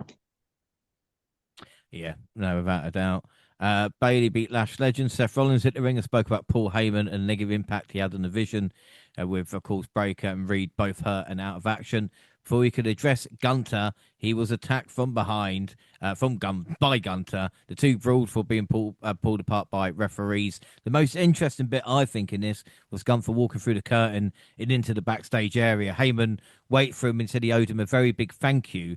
Gunther said his attack on runners was not for the wise men, and then pulled Heyman close and warned him, "You owe me so much more than a very big thank you." I mean, Jaxie, this has got to be about Gunter retiring Brock Lesnar. Sure, if you're not, don't give it to me. Do you know what I mean? I mean, one's hoping that that's going to be the case, maybe, especially like sort of like if you look at what potentially could be on the card for Brock next year at Mania, and like the first step to that really would be having like someone like Obafemi actually like um beat down on Brock and start proving that he is not invincible, So yeah, we could actually like potentially see a Brock burial by Gunther. And to be honest, I won't be mad at it if that happens because I'm done with seeing Brock on our TV and he needs to just get gone. Yeah, without a doubt. I hear SummerSlam is in his hometown this year, so that gets my hopes up a little bit more. Penta, Evans, and Lee defeated Los Americanos after the match. Rey Mysterio turned and entered himself in the ladder match at WrestleMania, and so he should. He's royalty. Sky and Ripley defeated B-Fab and Me Chin when Cargo pulled Ripley off the ring apron. A tag Sky rolled B-Fab up and won anyway. After the match, the Hills kept hold of Ripley and forced her to watch as Cargo unloaded on Sky, where a kendo stick that finished her off with Jaded for exiting with a chorus of boos. You bastard. She can't get on the show. It gets beaten up as well. And then Triple H and Adam Pearce hit the ring for the contract signing between Obafemi and Brock Lesnar. Heyman introduced Lesnar before Femi hit the ring to a thunderous ovation and chants of Oba and Oba. The ruler stepped through the ropes. Lesnar attacked, and the brawl ensued, ending with both men crashing through the table. Security attempted to separate them, but both broke free and resumed the fight. The show went off the air abruptly as chaos reigned supreme. And I know we've talked about it, but Monty, how great is it to see Obafemi like this, like the way he should be treated? You know, like, I know we've mentioned it, but I love Obafemi. Fuck's sake, he is the man. But when has he not been treated well though? Like Mm. he's been booked well from the not just from the beginning here, but like all through NXT for the most part. So again, I think it's easier when you know what you're looking for, and like we know what Oba brings to the table. I think more so what you're hitting at is that to have somebody we've seen Bobby Lashley, we've seen other people who may have been I ain't gonna say deserving of this spot because I think Oba age might be a big difference on why he might be getting this over other guys. But Bobby Lashley could have got way more when he feuded with Brock than he got. Uh, and I think so. I think it's really cool to see that somebody like Oba in this, so young to the main roster and all that, and like can be this over one, and then two, get so much offense in, and Brock do so much selling for him to where, like you mentioned, it already seems to be helping make him a bigger name already. So again, I think that's the best part of it in my opinion is like seeing that. But I'm not really that surprised because again, I think this one is a no brainer, and I think that what I got from it is that it's just frustrating to me that as far as and I'm not even the biggest fan of the Jacob Fatu and Drew story for a plethora of reasons, but at least with that, it feel like a simple way to kind of just do a blood feud. And I just like it's crazy to me that when you think about some of these feuds that got the celebrity involvement, you think about like even Roman and Punk to an example, like those been booked so much simpler. And I just don't understand. It just took me back to Cody and and why it just can't be this simple. Like, I'm not saying we need brawls from like five different feuds, but sometimes it really can just be this simple. Because they're not, think about what you can talk about in every Brock and Over segment. It hasn't been nothing crazy. It hasn't been a whole lot of talking or nothing. We all know what to expect, and I think sometimes you really could just keep it simple. Yeah. SmackDown, April 10th. Don't let anyone distract you, Jelly Roll said to Cody, distracting him. Rhea started the show proper to set up a main event between Io and Cargill. Hometown hero Bailey, of course, lost to Alexa Bliss. And then we got a video package for Royce Keys, highlight his journey to WWE, minus the time in AEW. Following the break, he made his way to the ring for his SmackDown debut against Berto. But Gina, not since Veer coming to Raw have we had to wait for a debut singles match with Royce Keys. But I mean, he won and he's there now, so I suppose that's good. Oh my God, remember Veer? Oh, did Yeah, anyone ever find him? I hope I I think he's hope still he's come not to Raw. lost still. Yeah, no, that is true. Again, it was a great video package for Royce Keys, and I think it really showed his personality and would definitely bring more fans to his backing and his way, you know. Um, but again, they took so long to bring him back. You introduced him at the Royal Rumble. That was January. We've barely seen the man, and he pretty much is up there on par with some of the bigger wrestlers that you've got on your main roster right now. And where we feel like we're getting regurgitated storylines, they could be doing something with him. But, I'm glad we got this video package of him. Could have been done a lot sooner, but I'll take what I can for now just to see more Royce. Exactly. Pat McAfee came out and immediately insulted the San Jose crowd by calling the town a shithole. I've never been. He called himself a hero and said stars like CM Punk are spineless bums. He told us not to buy night 2 of Mania and mocked us for not being able to afford tickets. Hey, Jaxie, who says a hill's dead? Do you know what I mean? Yeah, you tell us we can't Listen, afford the tickets. just fuck you, Pat McAfee. Just fuck you.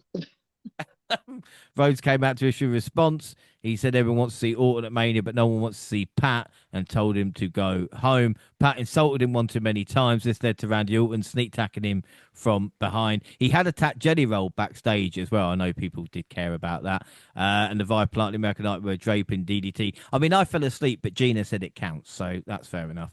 Tama Tonga versus Fatu. Fatu got the victory with his trademark moonsault. As part of the MFTs did not rush Thing to attack him like they usually would.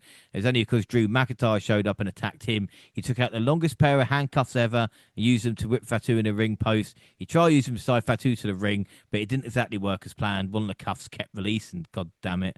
Sami Zayn came out to try to appeal to the crowd. He was getting some boos, but he said he would never turn on the fans who supported him. Trick beat Matt Cardona, and Danhausen finally made his in-ring debut. And his first match was against Kit Wilson. As Wilson was on the top turnbuckle praying for a move, Danhausen cast a curse that caused the pyro to go off and hit Wilson below the belt. And Danhausen took advantage and scored the win. As Miz prepared to sneak attack Danhausen, he escaped when the lights turned off. You see, Monty, I think Danhausen could, I mean, with this ability, the title's there for him, you know? He's already a Hall of Famer housing too. I mean, I'm hey, again, I'm not one of those people. I understand exactly what Gina Housen said earlier about this, about just like comedic wrestling and not having it in your face all the time. I 100% agree about the t-shirt selling Housen. That's a waste of Dan Housen's talent. Come on, man. Like, why? What are we doing? But I think you basically hit it on the nose. Like, they're just wasting time. But stuff like this, the occasional, especially and they're involving him with the right people housing. I mean, I like Kid Wilson, but we all kind of could see that they weren't going to ever really. Maybe they will eventually, but they look at Kid Wilson as comedy. And same thing with the Miz housing. At this stage of his career, I mean, come on now.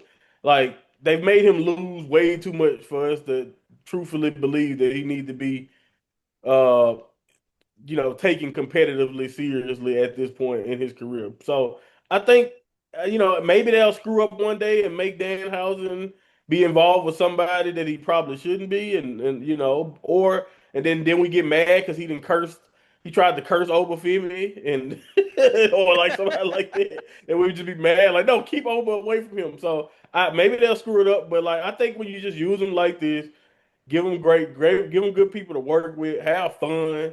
I don't think it's a problem. I know some people don't like comedic wrestling.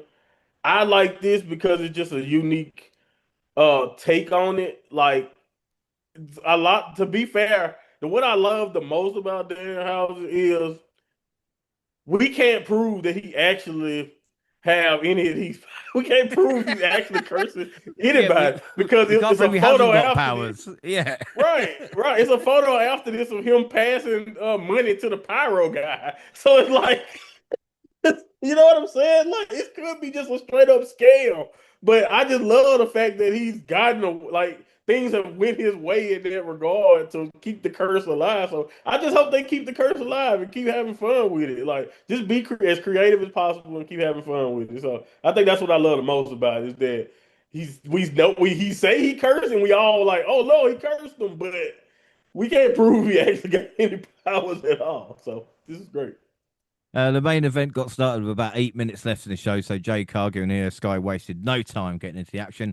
Cargill got the win with Jaded, but Ripley was there in a heartbeat to prevent her from attacking Sky with a chair. Didn't help her from getting attacked on Raw. So Gina, Io not only didn't get a match, she got beaten up and then lost on SmackDown as well. That will teach her to be Ripley's friend. I mean, yes, I guess, but it's hard to kind of watch this because you forget that Io is a multi-time women's champ. And so just watching her be sort of cannon fodder for Rhea's storyline is a bit it's a bit disheartening, I would feel, just because I feel like Io is such a badass in her own way. Like she should be having her own storyline going into WrestleMania, not just being Rhea's best friend getting beaten up, so it adds incentive to Jade's match, you know? Mm. So for me, I did feel a little disappointed with the fact that EO's storyline going into this WrestleMania is as like the side friend who's caught in the middle. Because if you think about it, last year she was going into WrestleMania as champ, you know? So yeah, it's a bit disheartening, but I know that EO will still shine in whatever match she's involved with, you know? Yeah, without a doubt. The Raw go home April 13th. We had Triple H and Adam Pearce with the contract signing for Brock Lesnar. Paul Heyman introduced Lesnar, who came down to the ring and signed the contract, really. And then for the first time ever, Charlotte Flair squared off with Lyra Valkyria in one-on-one action. It was a competitive contest with Bayley interfering on behalf of Lyra and costing Flair the match, much like she did with Alexa Bliss on SmackDown. And then Stephanie Vaquer joined Kathy Kelly in the squared circle for a promo. But before the first question was asked, Liv Morgan attacked.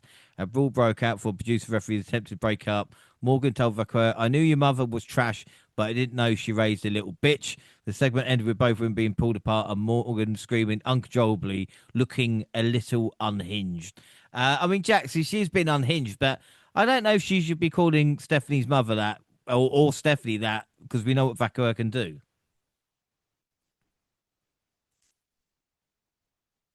Yeah, yeah, I mean that was a bit of a low blow.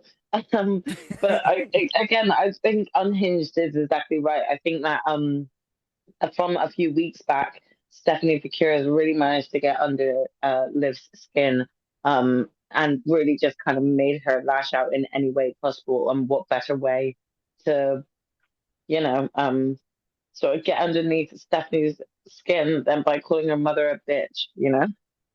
Yeah.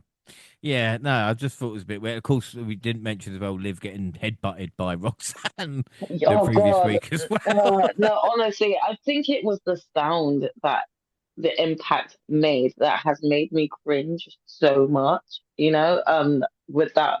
And like, the bump that Liv had on her head was just Mm, incredible. Like, I don't think I've seen one that size no, it was before. crazy. We got a backstage confrontation between the Usos LA Knight and the MFTs leading to a six-man tag team match. Pit the baby faces against Sikoa, JC Materio, and Tonga Loa. Of course, the faces won because MFT are dark state level of losers. Gunther made his way to the ring to address his match with Seth Rollins, but the Visionary attacked and sent his rival scurrying to the floor. Gunther still returned to the ring, though, insisting he wants to prove who the best wrestler is. And he's making sure he hasn't aligned himself with Paul Heyman as well. Again, there was more brawling, and it was Rollins standing tall. Tickets are still available for both nights of Mania, Raw, and SmackDown. I think that says it all. You know, when you can't sell out the Raw after WrestleMania, I think you realise you've got problems. After weeks of showing compassion and empathy to Kairi Sane, despite her reigning subvert to Oscar, Io Sky squared off with a pirate princess. Oscar altered Io's momentum by interfering. Ray Ripley made a save, only to be jumped by Jay Cargill. Sane capitalised and scored a momentous victory. And Monty, again, this match perceivably could have been on WrestleMania because the build has been long enough, you know? I think that's what make the stuff you mentioned. You talking about EO, all right, Oscar? Mm. Yeah, yeah, yeah. I Yeah, think yeah, Oscar, yeah. yeah. So I think that's what make the her involvement in real stuff so freaking frustrating because it's not like she don't have her own business going on too, and like her own feud that you could have gave more time to it or let it culminate with the because I think we all can see ending to this and how it could be a cathartic way for it to go for this whole story to finish, and they just kind of like dragged feet, and you could tell they didn't really know up to it because we've seen tweets and we've seen promos where it seemed like they were going to build to a conclusion to this, actually happening in Mania, but now it's rumored that it might be after, so or whatever. But yeah, it's real frustrating because I think that's what I don't like the most about it. And maybe we can get some storytelling about that later about how I ain't gonna, it make real kind of look selfish, but not just that. It just look confusing, I think, or it makes the storytelling look very confusing to me because I don't think EO, like you said, need to be really involved in Rhea's business when she got still got Oscar and EO thing going on. But I think it would be a little bit more forgivable, all the losses and all the stuff L she's kind of taken for real. It'll make that way more forgivable if she didn't already have a storyline that has been longer and way more interesting pre all of this going on. So I think that's probably the most. I think that's a great point, and just like at the end of the day, I think we won't. This match should be on the card, but because of circumstances, it seemed like that we're gonna have to wait on this actually culminating later. But yeah, man, I think that's what make it all frustrating when it comes to EO because I think EO probably had a spot on the card and things changed over time. Yeah. Well, Obafemi struck to the ring and Jordan Pierce and Triple H for signing his contract with Brock Lesnar. Heyman appeared for the second time in the night and told the Rude the door is always open if you're looking to rebuild his career. Yeah, because he's done such a great job with the vision. Femi responded with an impassioned promo that reinforced his status as the ruler and the man that will conquer the beast in Las Vegas. Evans and Lee defeated Rusev and McDonough. After the match, Rusev laid waste to the victors. Then Rey Mysterio and Penta before standing tall to close out the segment. I mean, Gina, where has this Rusev been? Do you know what I mean? He's sitting there, and then all of a sudden it's like, oh, I remember Rusev. He's a destroyer. Yeah, I think they forget sometimes the talent they have, and they're like, wait, who can we get to fill in this segment? Quick, go check catering. Oh my God, we have Rusev. Chuck him in there. It does sometimes feel like that, and they forget that they're sitting on talent who could actually bring more to certain storylines and or more impact, at least. So it's nice to see that he is remembered. Yeah, without a doubt. And then CM Punk made his way through the fans in Sacramento for joining Roman Reigns for their final encounter for the match. Here's the truth Punk told Reigns: I hate you because I envy you. Punk said he hates that Reigns has wrestling handed to him, and the OTC has competed in the main event of WrestleMania many times. He feels that way. He apologized to Reigns for taking Seeker's name in vain and said he found his family and his people in the Indies. Punk said he hates that he has to share the first singles WrestleMania main event with Reigns and vowed to retain his title. Reigns said that's probably the truest stuff you ever said, admitting he hates him too. I hope that one day when I leave, they miss me as much as they missed you. He said he's taking his title back and will return to the place where it was. What I'm wondering, Jaxie, because we've seen each other put for the announce table, was this promo meant to be beforehand and they just moved it? Because I'm just like, what the fuck are they doing? Like, just brawl or some shit, you know? Yeah, I'm not entirely sure whether or not they like kind of wrote this like weeks ahead of schedule, and then sort of had things change over the then upcoming few weeks, and then just realized that this actually just kind of should have happened a while ago. Um, it could have been like that, to be honest. But I do agree. I feel like this would have just been a better segment if it was just a straight up Raw and less talking. That's kind of what Punk and Roman do at the moment is only seem to wind each other up when it comes to sort of their with words. Um, Mm. and I'm kind of ready just to see fists flying now. Yeah, exactly. We had the WrestleMania kickoff, which was yesterday with Michael Cole hosting. Seth Rollins was first. He said he doesn't know if he's 100%, but he wanted to be back for WrestleMania. Gunter arrived and told him he's the best wrestler in WWE. Rollins said he's Mr. WrestleMania. Now, Monty, again, I don't want to get into a huge conversation, but would you say Seth is Mr. WrestleMania of this generation at least? Uh, I mean, I guess you can.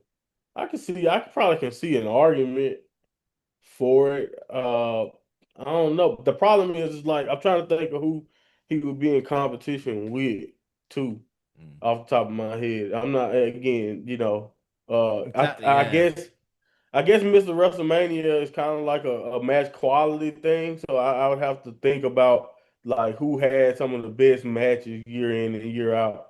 Because Mr. WrestleMania doesn't necessarily mean you like Roman Reigns and you always in the main event or something like that. So yeah, I mean, he probably got the best argument just because I can't think of nobody else off the top of my head right now who is consistently there and having solid to really good matches and or classic moments and performances. I do think the way last year ended, and I do think like him helping Cody, like just like the more recent manias, do give him some pretty good moments to look back on. But I don't. Mr. WrestleMania is very lofty though because I do believe the reason why they call Sean that was it was moments and most of the time even when he came back in retirement he was gonna have the best match and he had moments. So. I don't know, but you know what? Just because I can't think of nobody else, he can safely say that because the problem is like I said, who's going to argue with you back and be like, you know what? This guy's actually Mr. WrestleMania. Yeah. That's the thing about it. We got some ads, and then Liv Morgan was out next. She talks about her new music video. I mean, Gina, we didn't talk about Liv's cracking new music video, you know? It was excellent, wasn't it? No, I cringed the entire time and then I kind of skipped it. Oh, well, that's a shame. Ass. Well, Stephanie Vaquer interrupted and said Liv is a better singer than a wrestler. So I don't know how bad she thinks Liv is at wrestling. Um, Morgan ran off and Steph said she will kick her ass. The Mania set was revealed. I mean, Jaxie, we saw the WrestleMania set. Oh, we were excited about that. I was not. Yeah, sadly, I was just as unimpressed with that. Um, it was alright. It was colorful. It's nothing amazing. I will definitely forget about it like after it's done. I think that there's been better Mania set designs. Oh, Um, yeah. that's all I'll say on it.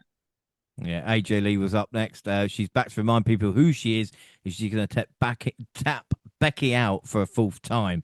Becky was not in a good mood. She's more annoyed that AJ is her daughter's favorite wrestler more than anything else. Then we saw Dom interrupting Cole, and Cole laughed that Dom gets a demon. Dom said he's got demons. One of them is his deadbeat dad who showed up for him finally.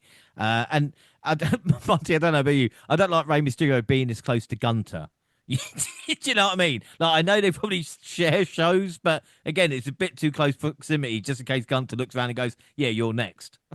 That's why Rey Mysterio magically got injured because it was rumored he was supposed to fight Gunther. Next thing he got hurt, and he was still hurt apparently. Then he injured. He not injured now. He can get in this ladder match since Gunther booked up. So I think Ray might be the smartest man in the business. I think he agreed with you, John. He's trying to avoid Gunther too, because Yeah. anybody who got over 10, 20 years in the business, man, you gotta stay away from him at this point because we know what that means. So yeah. Well, what's crazy, they talk Hall of Fame, and like, is it 20 years ago was Rey Mysterio winning the world title at WrestleMania 22. Wow. 20 fucking years, man. Penta showed his respect, and CM Punk was last in a suit. Punk knows the world is on fire, but he thanks the fans around the world for coming to watch WrestleMania. He said Sunday night is for the fans. Makes you sick. SmackDown April 17th, last night as well. Randy Orton started the show. He said he would be the first to admit he doesn't need Pat McAfee, but wants him in his corner because he's a straight shooter, reminding him who he is. When he mentioned Cody, the crowd let out a chorus of boos. He said all Rose has ever done in their friendship is take. He ended the promo without being interrupted or attacked. And the first match tonight was a huge 8-man street fight with all 5 members of the MFTs were introduced. So it's obviously not going to be kept 8 men involved. Sakawa pinned Uncle Howdy to get the win to hopefully end the story once and for all. But again, Gina, it's just like, what the fuck happened to the White Six, you know? Like, I take my eye from come back and it's like, what the fuck happened? Yeah, I mean, it just seems like the Wyatt Six and the MFTs have just been stuck in this constant feud because they have no other factions to go against each other. And so it's kind of become a little bit not boring, but like you just like, oh wait, these guys are still fighting? Like they've been fighting for months now. Like have they not settled their differences? That's kind of the feel that you get from this because they've just done the same things with them. But I will also say that like it also helps play into the storyline that Solo's got going on with this possible beef that's brewing with Tama Tonga. I think that's the right one. Yeah. So again, some it makes sense, and others it's like, okay, are you going to end it here now after this big street fight? Is this the end of the MFTs versus the Wyatt Six? Are the Wyatt Six going to be showcased in some other way with another faction to feud with next, or are you honestly going to regurgitate this storyline with the MFTs and we'll see them on SmackDown having a two man tag team matchup? Yeah, landing You on the know, pole match. Yeah. yeah. We got Jacob arriving in a police car. The next match saw Damian Priest and R-Truth defend their tag titles against Kofi Kingston and Grayson Waller. Priest got the pin for his team to retain the titles. You having to get tag teams over from Raw? Like, can't you see what's going? Oh, just don't. That was the second match in an hour. Jay Cargill came out, flanked by Michin and B-Fab. Bray Ripley came out as well. Says you're usually a patient person and wants to take Jade out after everything she has done, but is willing to wait for the weekend. The exchange ended without any violence. They originally announced on social media US title match between Tiffany Stratton and Julia, but it was changed to Stratton against Jordan Grace for a future title shot, which Tiffy got the win. Trick Williams came out to talk about Sami Zayn taking out Little Yachty last week. Seemed like Zayn was going to come out to respond, but it was someone in a gingerbread man costume. Zayn eventually did come out to respond to Trick's mocking comments. He said he has no idea why fans are booing him, but his real fans will stick with him. And then he gave the gingerbread man a haluva kick. Jaxie, I think the gingerbread man was more over with Sami Zayn with the crowd at that point. Yeah, I mean, he was definitely a favorite of the crowd, and everyone knows that was to represent Sammy, but it just kind of got over with the crowd. I think this whole segment was brilliant. I really enjoyed that Trick. Um, they got to be building up to something special with him for sure, and this can only sort of like go one of two ways. But either outcome for Trick, I think going into Mania, he's kind of deemed the heel, but I feel like coming out of Mania, he could potentially be a face. So let's see how things go. Yeah, without a doubt. Charlotte Flair and Alexa Bliss battled Bailey and Liv Valkyria. They got into a fight before the ref could call for the bell. Then Nia Jax and Lash Legend ran to the ring to join the fray. In their end, there was no match. The champions took up both sets of challenges, and the segment was over in just a couple of minutes. Then the Andre the Giant Memorial Battle Royal, Royce Keys and Joe Hendry were the final two men to head to the ring, so the only entrances we saw. Kit Wilson was the first man to be eliminated. Of course, he's still cursed. The match includes stars from AAA like Psycho Clown, and Shiloh Hill was there just to piss me off, I suppose. Of course, wrestlers from Raw and SmackDown. A few members of the MFTs were put in double duty because, there's not enough of them. It came down to Otis, Keys, and Talatonga. After eliminating Otis, Keys took out Tonga to win the match and the Andre Trophy. I mean, Monty, what are your thoughts on Hobbs winning the prestigious Andre the Giant Memorial Battle Royal? And what was it about Aleister Black eliminating my favourite NXT champions? He took out Nakamura, Joe Hendry, and Ilya Dragunov. Has he got a problem with me? Yeah, did you forget you just explained he's not one of your favorite NXT champions. There you go. He took him out because he's the best. No, I actually got a kick out of this. I didn't have a problem with it. I mean, I like a pretty good battle royal. I agree with you. I wish from the beginning, but it's too late now. But I really wish they actually made this thing mean something. Like, do you know how cool this would be if this like guaranteed you a title shot? Or like kind of like what they do with the casino battle royals. Again, I don't I'm not mad. I think casino battle royals happen a little bit too often. But at the same time, just doing one just to make them stand by the trophy and then it don't mean shit. The next show is like frustrating to me. It always has been. But I'm happy for Royce. I had no problem with it.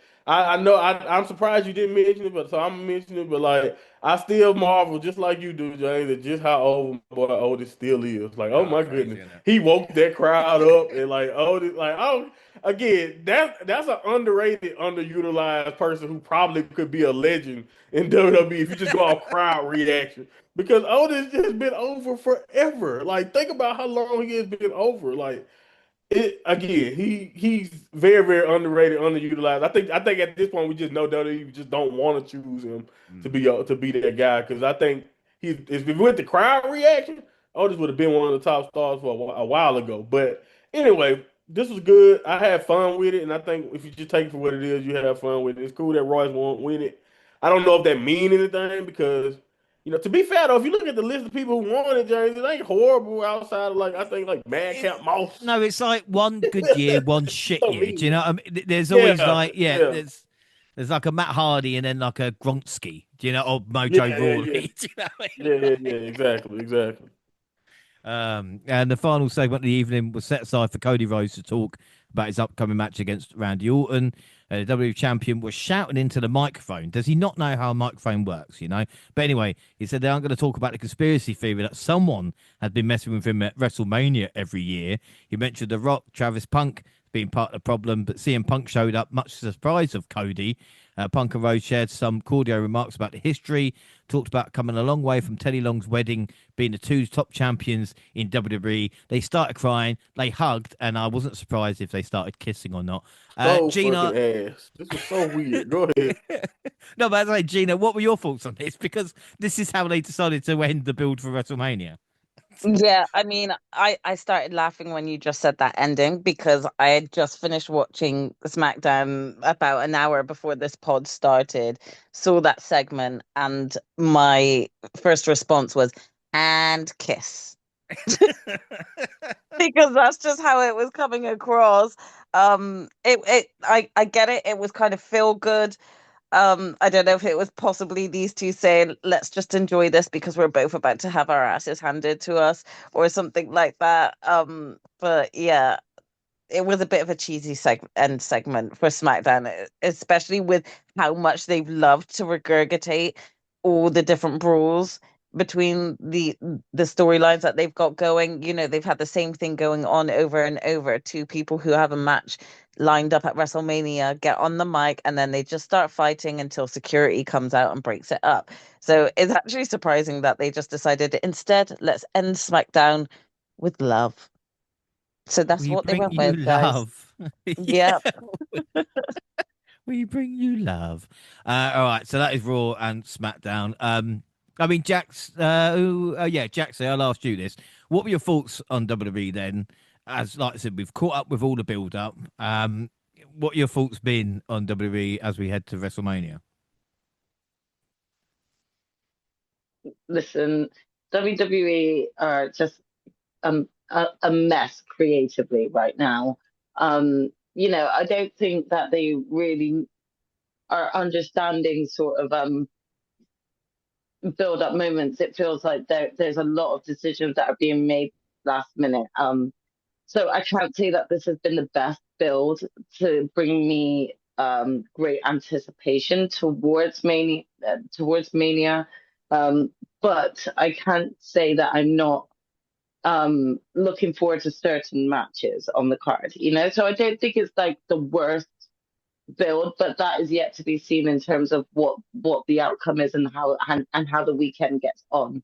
Um, but they could have certainly done better with all of the build up, with every single sort of match leading up towards Mania. They could have focused on giving shine to other wrestlers and other matches and other champions that actually are missing out on the Mania card. But I'm gonna just try and take what I can from this and at least try and go into WrestleMania positive thinking for what we could get. Um, whether or not that positivity remains is still to be seen, but let's see how we get over it on the weekend. Yeah, without a doubt. I think that's I think fair to say. All right, so we've done all the build up, so now it is time for predictions. We've got night one and night two to do, so we're just gonna go through them right now. All right, let's go to the bottom of the card. So we know it's gonna start us off, and it is gonna be the six-man tag team match, LA Knight and the Usos taking on Austin Theory, Logan Paul, and I Show Speed. And Monty, do you want to start us off? Which way are you going with this? Yeah, I blame I really do blame us in a sense, not just us, but like the fans in general. Or I blame Johnny Knoxville, or I blame Bad Bunny for actually being good. Like I just feel like we gave them even Logan Paul to an extent. We let them get away with this for years. And it seemed like this year they just went overboard with it, and it's like, and I'm not even saying Speed ain't gonna have a few moments. He might been training his ass off and give us a few moments where you'd be like, oh, okay, that's cool. But in my opinion, I just think, like mentioned earlier, at some point we're going a little bit too far. Everybody don't have to train for their one little dream match, and just because they got a following and that they need to be here. Like occasionally, it is fun and it can be cool, but I feel like at this point, anything Logan Paul is involved with around a big pay-per-view, we probably gonna get some other celebrity involvement now. So, but I'm gonna go with the Usos and LA Knight winning, most partially because of I just that's who I kind of prefer to win this, but also. I don't remember. I don't think Dan House undid his curse, so something gonna happen to Speed, is what I would assume. But maybe I'm wrong. That's an excellent point, actually. Gina, what about you on this? Yeah, I won't go too deep into it, but for me, because the Vision have recently won the belts from the Usos, I feel like the Usos deserve this win a little bit more, especially because it's not for the tag belts either, with it being a triple threat. Also with Speed in, and like Monty just pointed out, he's possibly still cursed. I feel like he's the best one to kind of eat a pin here as well, protecting the tag champs of the Vision, but also protecting the Usos and LA Knight. So my prediction is going with the Usos and LA Knight to win. Ooh, Jaxie?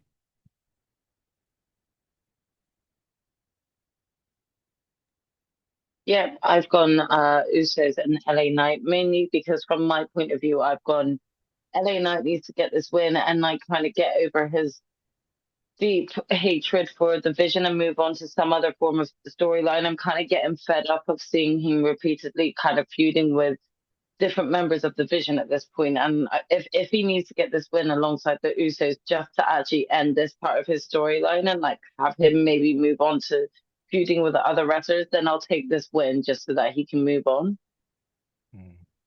I mean, you all make excellent points, and again, I'm tempted when we talk about the curse, but it's WrestleMania, and I'm going to back I say celebrity involvement, so I'm going to go for the Not Vision and I Show Speed to win that. But then if Danhausen pops up, then fuck it, I suppose I'll take that win as well. Up next, unsanctioned match, Drew McIntyre versus Jacob for two. This is where in the first hour as well. Gina, who you backing in this one? Um, is sad to say I'm gonna go with Jacob for two for the win on this one. Drew was the one who got himself involved in Jacob's matches and kind of asked for this feud from Jacob. So I really do feel like Jacob needs to exact his revenge. Drew's been a menace all year and he's been absolutely great. And I would love to say like he gets the win here, but if you want to start going into fresher storylines after WrestleMania, I feel like the feud between Drew and Jacob needs to end here with Jacob getting his revenge for Drew screwing him over all those weeks ago. So yeah, I'm back in Fatu. Jaxley? I too am backing Jacob Fatu. However, I just believe he really deserves justice. I think Drew really screwed him over. Drew is great at screwing people over, How so he did needs Drew to give screw him that. over? How did he screw him over? Oh, here we go. By Well, I mean, costing him the WWE Championship? No, Jacob did that to Drew, sir. yeah, listen, but Jacob wouldn't have done that to Drew if Drew hadn't Yes, the screwed Jacob chat. over again before that. Or are you forgetting all what Drew did before? Okay, so let's It not was act like it was a bloodline Drew. that cost Drew at Listen, Clash at the Castle. God damn it! I'm not Oh okay, stupid. yeah. Lord. Do you know we're We're also going never back gonna here? So that's what I unhear mean. this. It's a constant back and forth. It is a constant back and forth. But I'm going Jacob Fatu here because I think right now Drew can afford to take an L. Whereas if they are still trying to like really big up, sort of Jacob Fatu and not lose any momentum with him, I think that he should pick up the win here. Well, Monty. Yeah, I mean, the only way I see it going your way is if Triple H want to prove everybody wrong who had a brain back when he pinned Booker T. Because this storyline has given me serious Booker T vibe. And maybe it's because I don't watch too much wrestling, but Drew bringing up him being a ex-convict and all of that, and like Jacob having to kind of come out on TV this last week and be like, I don't even live that life no more and have to give a speech. And I hate when they do that because Jacob is a superstar. We don't even gotta acknowledge, like, we know what he's been through, with people who know, but like I don't know why we gotta bring that to TV. And I get it, Drew's a heel, and I don't really blame Drew for it, but this gave me a lot of Triple H Booker T vibe, even though I don't think it was anywhere near as but one Triple H Booker T was like pretty much racist as you can get. This one ain't got to that level, but this one has come to a like ooh, let's judge this man because he went to jail before type of deal. So yeah, I don't really like that element of the storyline, even though I do like both guys. And I also heard from a little birdie that Drew got some Hollywood shit going on. So whenever you got rumors around acting and stuff, I'm thinking you might, Drew need a break if we being honest. All the shit Drew been through, he might as well take a couple months off. So let Jacob beat his ass and he do the job and he can come back later fresh and back in the world title picture at some point, hopefully. I don't think Fatu's going to beat his ass, is he? He again, like I think Drew. Lord, I said let Jacob win, James. Relax. Yeah. No, that's fair. That's fair. I'll take that. I'll take. Well, you all gone for Fatu, and I have also gone for Fatu in this one. He's going to win, isn't he? And you wanted to act all judgy when we all selected for two. Drew's my man, though, But yeah, he's going to lose this. Like, come Let on. him be emotional about Drew. Y'all should expect this by now. Yeah, Drew's my man. But again, this is the funny thing is I'm going to get this Drew, but again, if the Usos and LA Knight win to start off, I'm going to be just as pissed off. So this doesn't help, but I'm still going to stick with it. Next match we'll talk about is Seth Rollins versus Gunter. Ooh, Jaxie. Again, we spoke about the build-up, but this is going to deliver in ring, isn't it? Yeah, I mean, we all know that these two can deliver high caliber level matches. So I have no doubt that this could be a potential sort of like match of the night stealer. But as much as I do enjoy Seth, I can only see this going one way. We need to keep up like a potential streak going with Gunther. Not only that, but if we are going back to our previous conversation and depicting him as a potential sort of career killer and potentially the one to take out Brock Lesnar at some point, then we need to see him solidify a win against Seth here. So I'm definitely going Gunther to win. I do think that there could be potential involvement from Braun Breaker to then sort of lead on to the storyline that should have been here between those two, but they decided to hold off for some reason. Don't even ask me why. Considering most of the rumors have said that Braun Breaker is healthy and fit and well and could have definitely filled the WrestleMania sort of spot. However, I'm not going to lie. This match is definitely one of my most anticipated matches to watch. I think this could be a really good bout of sports between both Gunther and Seth. And I look forward to seeing kind of the shenanigans that come out of it. Yeah, without a doubt. Monty, who are you picking? Yeah, I mean, I'm kind of in the same boat. I'm going with Gunther. If it's not because of Brian Breaker, I just think Gunther will find a way to win. I think we think about the highs that Seth was on last year when leaving Mania. He can't afford to lose here. And I do think the smart thing to do would be allow some Brian Breaker involvement at some point that leads him to getting choked out, or leads Swift to getting choked out, or something of that ilk. Uh, I mean, I can see it going either way. This is one of the matches that I think they just put on, like we both mentioned that they just like Gunther needed a match and like Seth and Braun. Well, this will be a bigger match. This could probably sell more tickets, as we brought up multiple times. So I think that might have been more of the reason why we getting this. But I do love how Gunther kind of saves this match for me by adding the element of you ducked me when you was champion, or you ducked me back when I was champion, or whatever, and we let's prove who better than each other. And I like that element of it because again, I love simple stuff, and that's a simple story. Two of the best want to prove which one of the two is better, and sometimes that's all you need. So I'm expecting. I agree. I think this can take the whole weekend, much less tonight. So I mean, we'll see. But I think Gunther's probably going to win. It'd be hard for me to bet against him. Yeah, I should say as well. I mean, Rollins was world champion at WrestleMania 40. Gunter was WrestleMania. That was world champion last year. And Rollins did main event, of course, night one of WrestleMania. And Gina, before I get your predictions, I don't want to sway you because I don't know what you're going to say. But I just want to mention we talked about Bron Breakker getting involved. No one's mentioned John Cena because, of course, he's the guest host, isn't he? But I guess he might not get involved physically. I don't know. Gina, who are you going for? Yeah, so quick note, I'm going for Gunther as well. I think he'll get the win here. But I do want to touch on the John Cena. The thing is with John Cena, he's all about hustle, loyalty, and respect. So even though he might be bitter still about losing and retiring to uh Gunther, I also don't see him getting involved in some way unless it's to like chase off like some of the vision, maybe trying to get involved or something. I don't know. Yeah, maybe just in that sense, but I don't think he'll be involved to the point that he helps to make it help make a winner here. Yeah. So yeah, I've gone with Gunther. Up next, Women's Tag Team Championships Fatal 4-Way, Irresistible Forces Wait, who versus did you go? Oh, sorry, I went Gunter in this one. Okay. I've written it down, but I didn't say it out loud. That was the issue. Yeah, Gunter in this one. But again, I did think about the John Cena involvement. But yeah, I think Bron Breakker showing up might be a little bit better.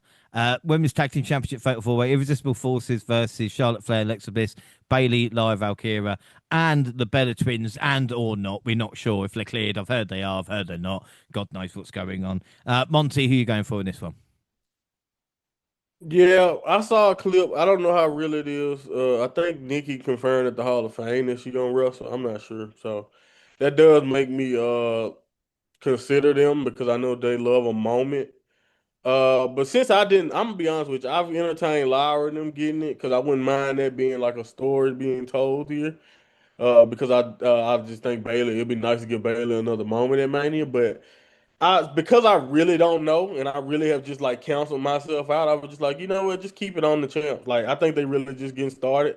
I think this build has been trash in a lot of ways because it just ended up being a bunch of, oh, all right, let's do a tag team match. Let's end in a brawl. Let's do a tag team match. Let's end in a brawl. So it's been not it hasn't been the most creative or good story, but we all talking about tag team wrestling, even if it is women.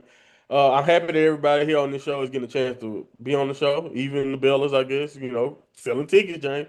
But like I said, I would not count out the Bellas walking out as champs because again, they love those moments and they do have fans. But I'm gonna just stick with Lash and Nia, not only because I just wanted to see them keep it, but I also just really couldn't make a decision. Yeah. Gina? Yeah, so this one has been difficult for me to call because it is kind of dependent on whether the Bellas were going to be involved or not. So I kind of have two guesses here, but it's more a case of I've gone with the Bellas to win if they're involved. If they're not involved and it's a different team entirely, then I would say it would be Bailey and Lyra because of the way that they've packaged them recently. I feel like they would be a breath of fresh air taking the belts, you know? So yeah, my first choice is Nikki and Brie to win the belts. I mean, how else would you entice Brie to come back at Saudi Royal Rumble without a promise of her and Nikki being able to hold those tag belts with each other? And like Monty said, they love a feel good moment. So I think they might be maybe the first wrestling company to get a stat of we've had both male and female twin tag team champions now, or something like that, you know? Oh, So yeah. put it past them to want to get that, even that just stat out there. So yeah, I'll go with the Bellas. But like I said, if it's announced that the Bellas are not a part of the match, my guess would have been Bailey and Lyra. No, I've got to take your first answer. I'm sorry. For you. Jax, who are you going for? Yeah, I think that this one was a tough one as well because up until um like this morning, I was more kind of like under the impression that like Nia and Lash really could just really dominate during this match and just run all three teams all teams through. This was under the guise that like Nikki wasn't fit to be wrestling. I think this morning just really changed my mind because when she did mention at the Hall of Fame that she was fit to be able to wrestle, again, much like my sister, I can't help but feel like this is like the most opportune and probably the only moment where putting the belts on someone like the Bella Twins is going to work, give them like sort of a short run. We all know that Nikki did sign like, some sort of lengthy deal with WWE. So it could be, like this is like their run um, for it at the moment. So it was originally Lash and Nia to retain. However, with Nikki agreeing that she's coming in, she is going to be fit to wrestle. I'm going with the Bellas. No, you're gonna go, but yeah. I mean, the thing is for me is I might go against Drew, but I'll never go for the Bellas. And I, so I'll go. I mean, I've been debating Lyra, Bailey, Bliss, Charlotte. I'll go Lyra and Bailey then. See what happens. Go on. I don't mind doing that. Up next, we have got the Women's Intercontinental Championship match: AJ Lee versus Becky Lynch. Gina, again, this is tougher than it seems.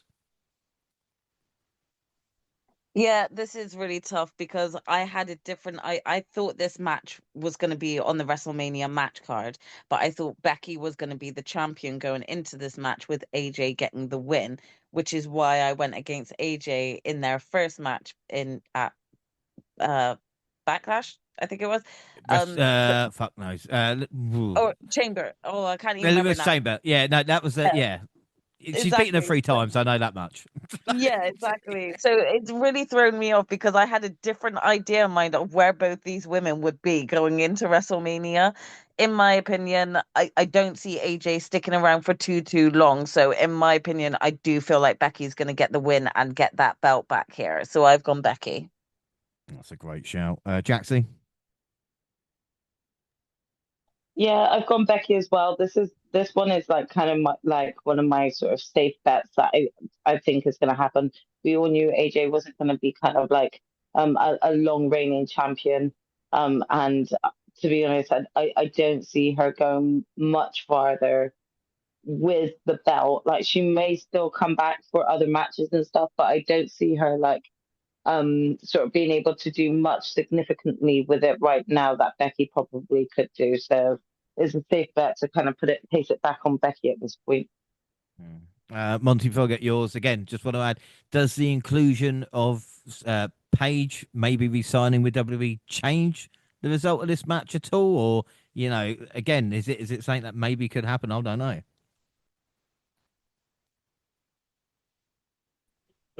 Yeah, I mean, that's the only thing that really making me entertain uh AJ keeping it because I'm thinking that she don't have to stay around long. She still can beat Becky again, and then they can just rehash what they did however many years ago it was, and have Paige come out there and shock her or something in a sense. Whether they lead to a match that night and she loses like she did then, or like a feud, That would be that'll be great. something else. Yeah, so I can see the nostalgia. I can see them executing it that way. So that's like the thing that made me really entertain AJ keeping it. I do think we could all be wrong, and she sticks around and he continues to reign. I just think, unfortunately, the way WWE has done things doesn't give me an optimistic thoughts that they had any like that they're doing this for any other reason. Like because like I would be like, then why did y'all give her the belt anyway if she's just gonna lose it at Mania, but just to give us a moment in Chicago? Like, did that moment in Chicago mean that much? Over like a Yeah. Mania, walking away with the belt at Mania? Like, really? That's how we kind of doing it? So that's my only thing. That's really made this match more difficult than I think it needed to be. But I also agree, like, why give it to Becky if we're not gonna give it back? So I'm gonna go with my gut though. Again. This is one of the things that I haven't decided on. All of my picks has been straight up good. I ain't wrote nothing down. So we're just gonna I'm gonna stick with AJ Lee just out of my pure stubbornness. Mm. Well, it's weird because I've put, like I said, I've write down my predictions, but it's like question marks and all, and mine I've put like AJ. But thinking about it and seeing the kickoff and seeing everything else being beaten 3 times, will Lynch really be beaten 4 times Four by times, yeah. AJ? Do you know what I mean? So Yeah, again, man. if Paige's music hit once AJ returns or the next night on Raw, then fucking fair enough. But I've got to go Becky Lynch. But that is, like I said, I'll go Becky with that one. Up next, the Women's World Championship, Stephanie Vacqua versus Liv Morgan. Jax, the Royal Rumble winner, looking to take away La Primera. This one has been difficult because I've actually chopped and changed my answer quite a few times. I've gone Steph, I've gone Liv, I've gone Steph, I've gone Liv. It's very difficult to call this one. Firstly, like there was like sort of the scare of Liv being too concussed to be able to compete with that bump that she took. But like just in terms of like what Stephanie's been doing at the moment, like the start of her reign wasn't like sort of like the best start. It was a bit slow. However, like, especially with this feud with Liv, like she's really kind of like picking up steam and putting her name on the marker and just building more and more of a fan base. And, if you weren't fangirling over Steph already, then you probably are now. But I think the main element that I've got going into this match and what I'm kind of like thinking about is this could go one of two ways, but with the same involvement of Roxanne Perez. Now, I can either see Roxanne turning at this point to officially like get Liv out of the Judgment Day, and like kind of really finalize taking over sort of her spot, by screwing Liv over in this match, against Stephanie. However, I've really been thinking about it, and that really doesn't make sense. Why would Roxanne want to do that and then like potentially like she could potentially help Liv win that title only to be the one to take it off Liv? So like there's two ways I see this going. So it's been really tough to call this one.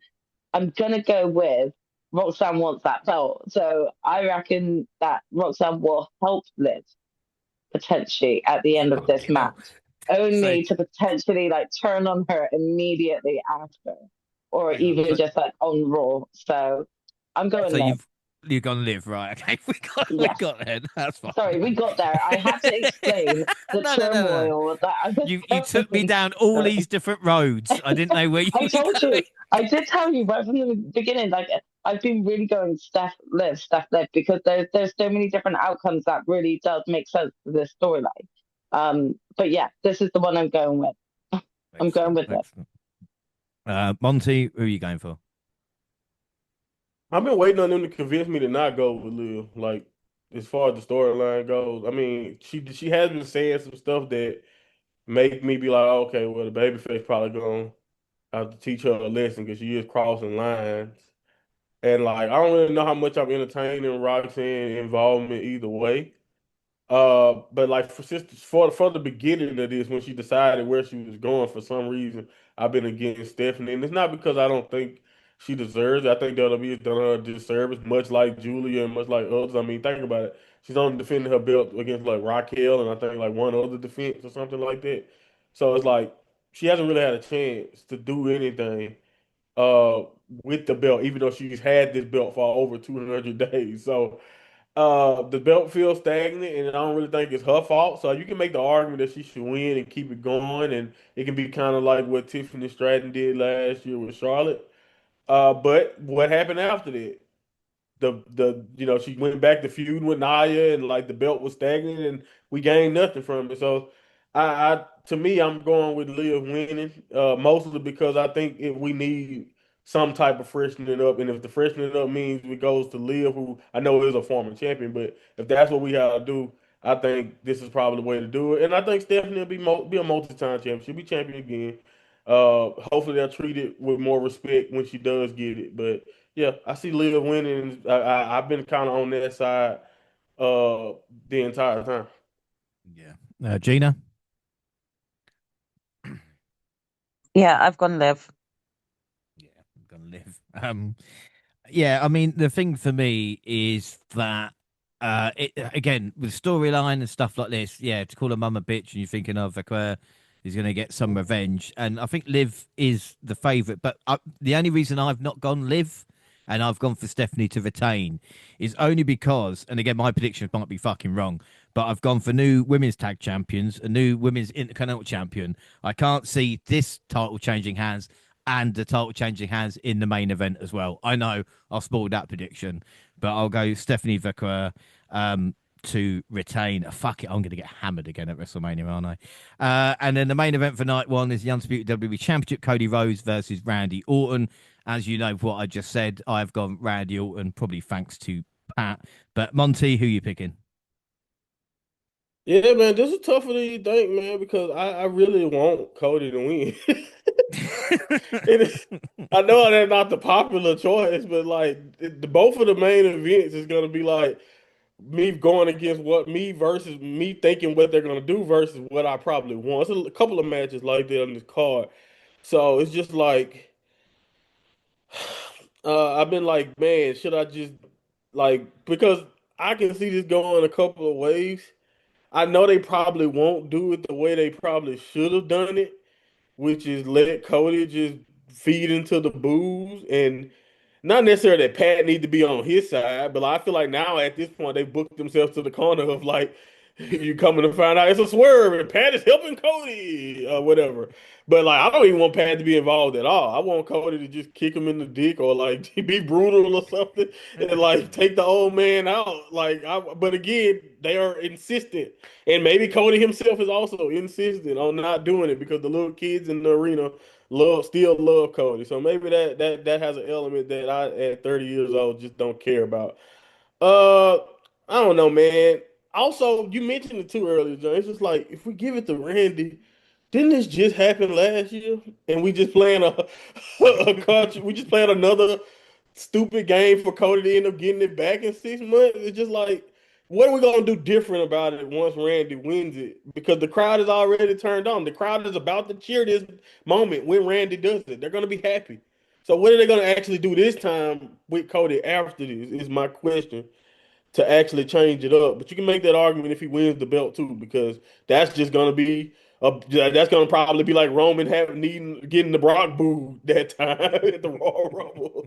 At this point, it just don't feel like Vegas cares for Cody. Like I still like and support Cody. But we talked about this a long time, James. At some point, that undying babyface support he seemed to have was probably gonna die off.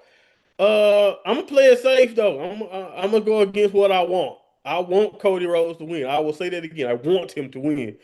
But I'm gonna agree with you. I think Randy they've been consistent. We're gonna walk away with 15. And he gonna do it. And he did the Stone Cold line. I'll never forget as a kid. I said The Rock was gonna beat Stone Cold, and I ignored Stone Cold saying, I will do anything to beat him. And Randy has basically kind of said the same thing. Besides the Pat McAfee stuff, Randy has already showed that he's gonna do anything. So I think once again Cody's gonna fall to the old vet who's willing to do anything. Yeah. Gina, who are you picking? Yeah, I mean, I think I'm going with Randy on this one. I'm a bit like Monty. I want Cody to retain. So if he does, I'm not going to be like, I think the only reason I'll be annoyed is missing out on that point. But I do want Cody to retain. But ultimately, I think, Randy wants that 15th belt run. He's going to get it. So Randy it is. And Jaxie? Yeah, you can't do all this without just putting the belt on Randy, so I'm going Randy. Yeah, you got to go Orton. All right, that's night one. Then we move on to night two. And we start off with Brock Lesnar versus Oba Femi. This will air on ESPN for the first time ever in the United States. Gina, who are you going to go for in this one? Okay, so could I just say, regardless as to who Brock Lesnar's opponent would have been, I just want to state this for fact. I will never choose Brock Lesnar as an option. He will never get my vote. I never want to vote for him at all. So, that being said, the way they've built Oba, you've got to let him have this win. You cannot crush him with Brock at this point. You will absolutely ruin what you just built with Oba. Oba needs to come in and Brock needs to put him over. I really hope that they just have a banger of the match that is not like a quickie 5 minute thing. I would love for Brock to, just full on try and work to get this win. and for Oba just to smash it and get that win off on top of him. So yeah, if they don't do it like that, it's gonna ruin the entire night two match card for me because I'm gonna be grumpy as hell for the rest of it. But that is what I hope will happen. So Oba, you got this. Yeah, come on over. You got this, Jaxie. Yeah, my sister brought up all excellent points. I gotta go over here. You will drop any momentum that you have with over if you have him taken L here. He needs to win. So Yeah. over will I, win. I just hate the fact that they'll say, "Oh, him being in the ring with Brock is enough." No, it's not. No, Let him that's not enough. fucking It's smash not him. enough. Mm. Exactly. It's not enough. Let him smash him. Every single week he's come out and Brock's tried to throw himself at Oba. And every single time right now, Oba's come out on top. And then you're going to say that he goes ahead and loses. No, straight up, let him win. Monty. I was gonna jokingly be like, "Yeah, I'm going with the Beast," but the way the arguments you guys made me feel like I shouldn't even make that joke. I mean, I don't know. I'm trying to think in my world, how in my mind, like how in the world could they let Oba lose this and they think we can get out, they can get out of there without, like she just mentioned, ruining the vibe. Like I think that really helped. The fact this supposed to be one of the first matches or the first match really helps Oba in my opinion because I do think you're gonna drain the energy or at least let so many people down if Oba just kind of falls. I don't know if I expect Brock to work. I haven't seen Brock work in a long time. So if Brock does work, that might impress me win or lose, to be fair. So I don't know. I'm expecting something similar to like one of those Drew matches or like the one of the Goldberg matches where we just see a lot of Yeah. high impact finishers, and then we get a couple finisher spams and all of that. He kick out of F5 maybe. But yeah, Oba got to win. I think this is a no brainer though. Again, I think like mentioned earlier, Brock winning this does nothing. It doesn't tell a great. It doesn't tell a story. It just does nothing. It really does. Nothing changes if Brock wins. But if Oba wins, we got a breakout star who just became a made man easily. So yeah, I think the right move is obvious. Yeah. Rocket is for you then. So we've got the Intercontinental Championship ladder match: Penta versus Javon Evans versus Rusev versus Dragon Lee versus JD McDonough versus Rey Mysterio. Jaxie, who you picking in this one? Yeah, this one again is tough in terms of you've just got such strong contenders that all have a very valid reason as to why they should be part of this match. I think this is gonna definitely be one of those ones that really can be just full of excitement. You know, you've got so many high flyers in this match, and giving them, a ladder match, like what more could you ask for?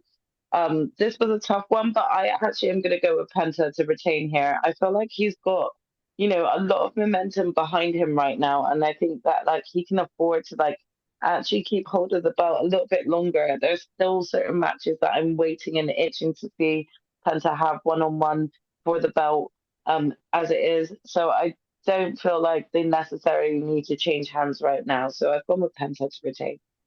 Excellent. Monty? Yeah, I'm going Pimp to retain too. I was leaning, I would love Javon, but I think at this point, if you want to say somebody's gonna be okay for just being there, I think since he's so young, you don't necessarily have to rush a title reign on Javon here. Ray is there, like he's in there with some legends, and he's also in there with just like great talent to make this match very, very entertaining. So I think it's gonna be a fun sprint. Javon is probably gonna have one of them Shelton Benjamin performances from back in the old Money in the Bank ladder match Mania days and stuff like that. And he's gonna wow everyone. But I think in the end, uh, I think Penta wins it unless you can try to convince me that maybe uh, heel wins. But I don't see Rusev, and I don't know if JD. I don't think JD should get it either. So. Yeah, I'm going to Peel to return. He just seemed like the safest bet in this regard. Gina? Yeah, again, I agree with what both Monty and Jax are saying. In my head, it's out of two, and it would be Penta or Javon. I'm going to take a risk, and I know I'm going with a lot of title changes, but I'm still going to take a risk and say, do you know what? Let Javon have his big mania moment, and let this young boy come on up, and get this win. I think that would be awesome to see. But I also would not complain if Penta retains because I think it would be great for him to just have a bit of a longer run with the belt. But my ultimate selection is going to be Javon, just to be a bit different. Gina, that is why I love you because our boy is bouncy and he's going to bounce into WrestleMania up that ladder and walk out as your new Intercontinental Champion. It's going to be the greatest first hour of WrestleMania, especially as an NXT fan. Obafemi beating Brock and then Javon becoming Intercontinental Champion. That's what I'm down Let's for. go. Yeah. Right, up next, Finn Balor versus Dominic Mysterio. Of course, the Demon returns. Monty?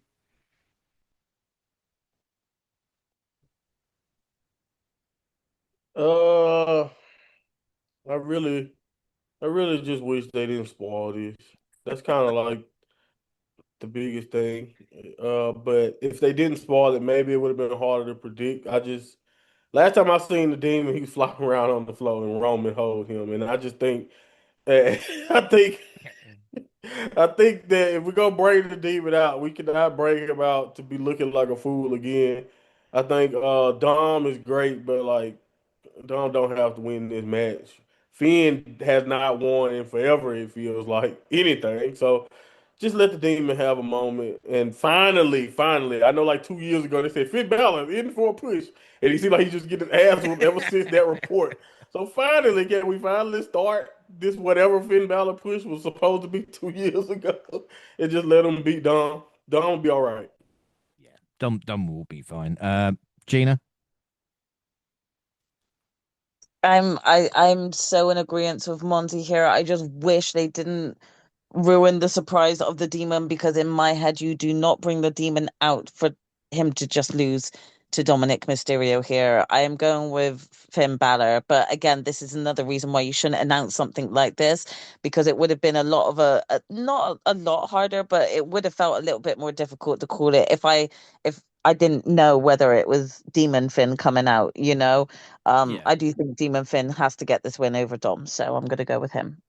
Yeah. Jax? Yep, agree. The spoiling the demon being there just really solidified like my choice to go with Finn here. I don't think the demon should be losing to Dom. And again, like Monty said, I feel like Dom can afford to take the L here. Yeah, without a doubt. So we've all gone for the Demon in that one. Next matchup is United States Championship. Sami Zayn versus Trick Willie. Gina, which way are you going on this one? Okay, I have gone for so many title changes that I'm going with Sami Zayn to retain here, but not just for that reason. Sami's just won the belt. I think that they're gonna really push on a potential heel Sammy coming out because of the boos are already there. So it's kind of like, well, fuck it, why not? If you're gonna boo me, let me give you something to fucking boo about, you know? So I do have a feeling that we're gonna get a heel Sami Zayn, and a face Trick Williams. I don't think it will hurt Trick to take an L here. I think he'll have an opportunity to come back and go back against Sami Zayn for the belt, but I just think right now it's best that Sammy retain. Jaxie? Yeah, I mean, I think that I agree with my sister actually in a lot of what she said about this, the calling this match. I do think that we're gonna get. I think I mentioned this earlier about Trick really kind of becoming a face, but like I agree that maybe like Sammy will use cheating tactics or something to actually keep the belt. And this will just then lead to a further second match, with more build up and more sort of hype around Trick, finally getting that moment and getting that belt opportunity. But I'm gonna go Sammy for the win here. Go for Sammy to win, Monty.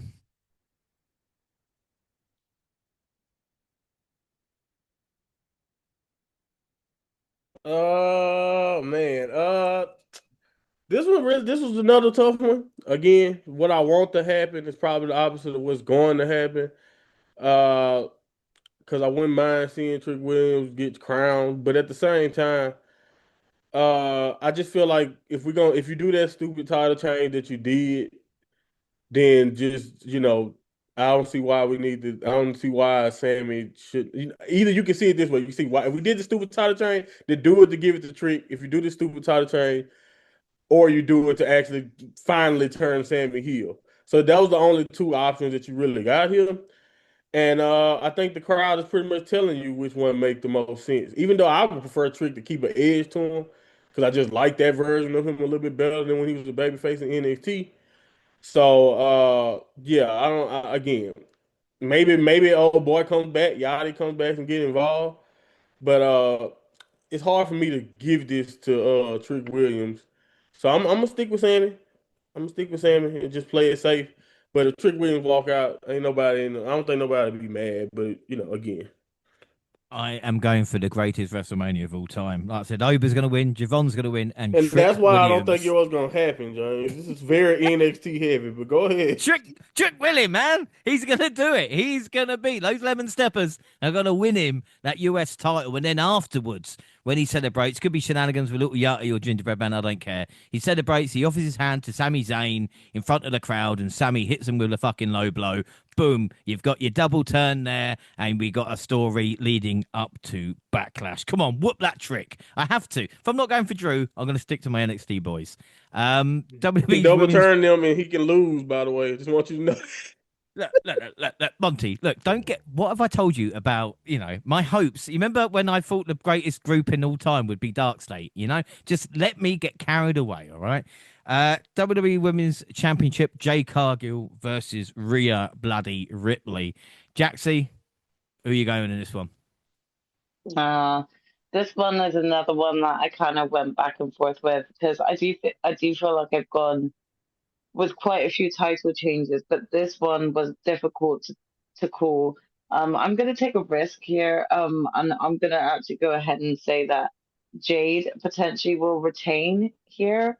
Um, I could see this happening, and like I think my hopes are that Jade will retain to then go ahead and like face off against Bianca next for the belt. And this is kind of going to be the way that it goes.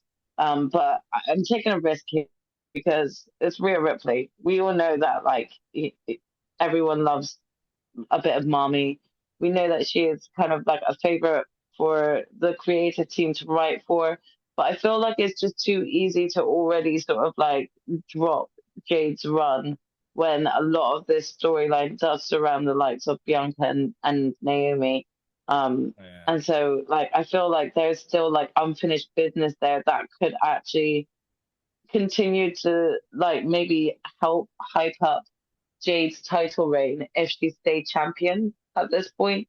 So for me, and like again, especially with like the sort of given that she's got like sort of Mia Yim and B Fab there, I know that Io Sky will be there, and technically you could have something like Bianca come out to kind of even the odds and help out.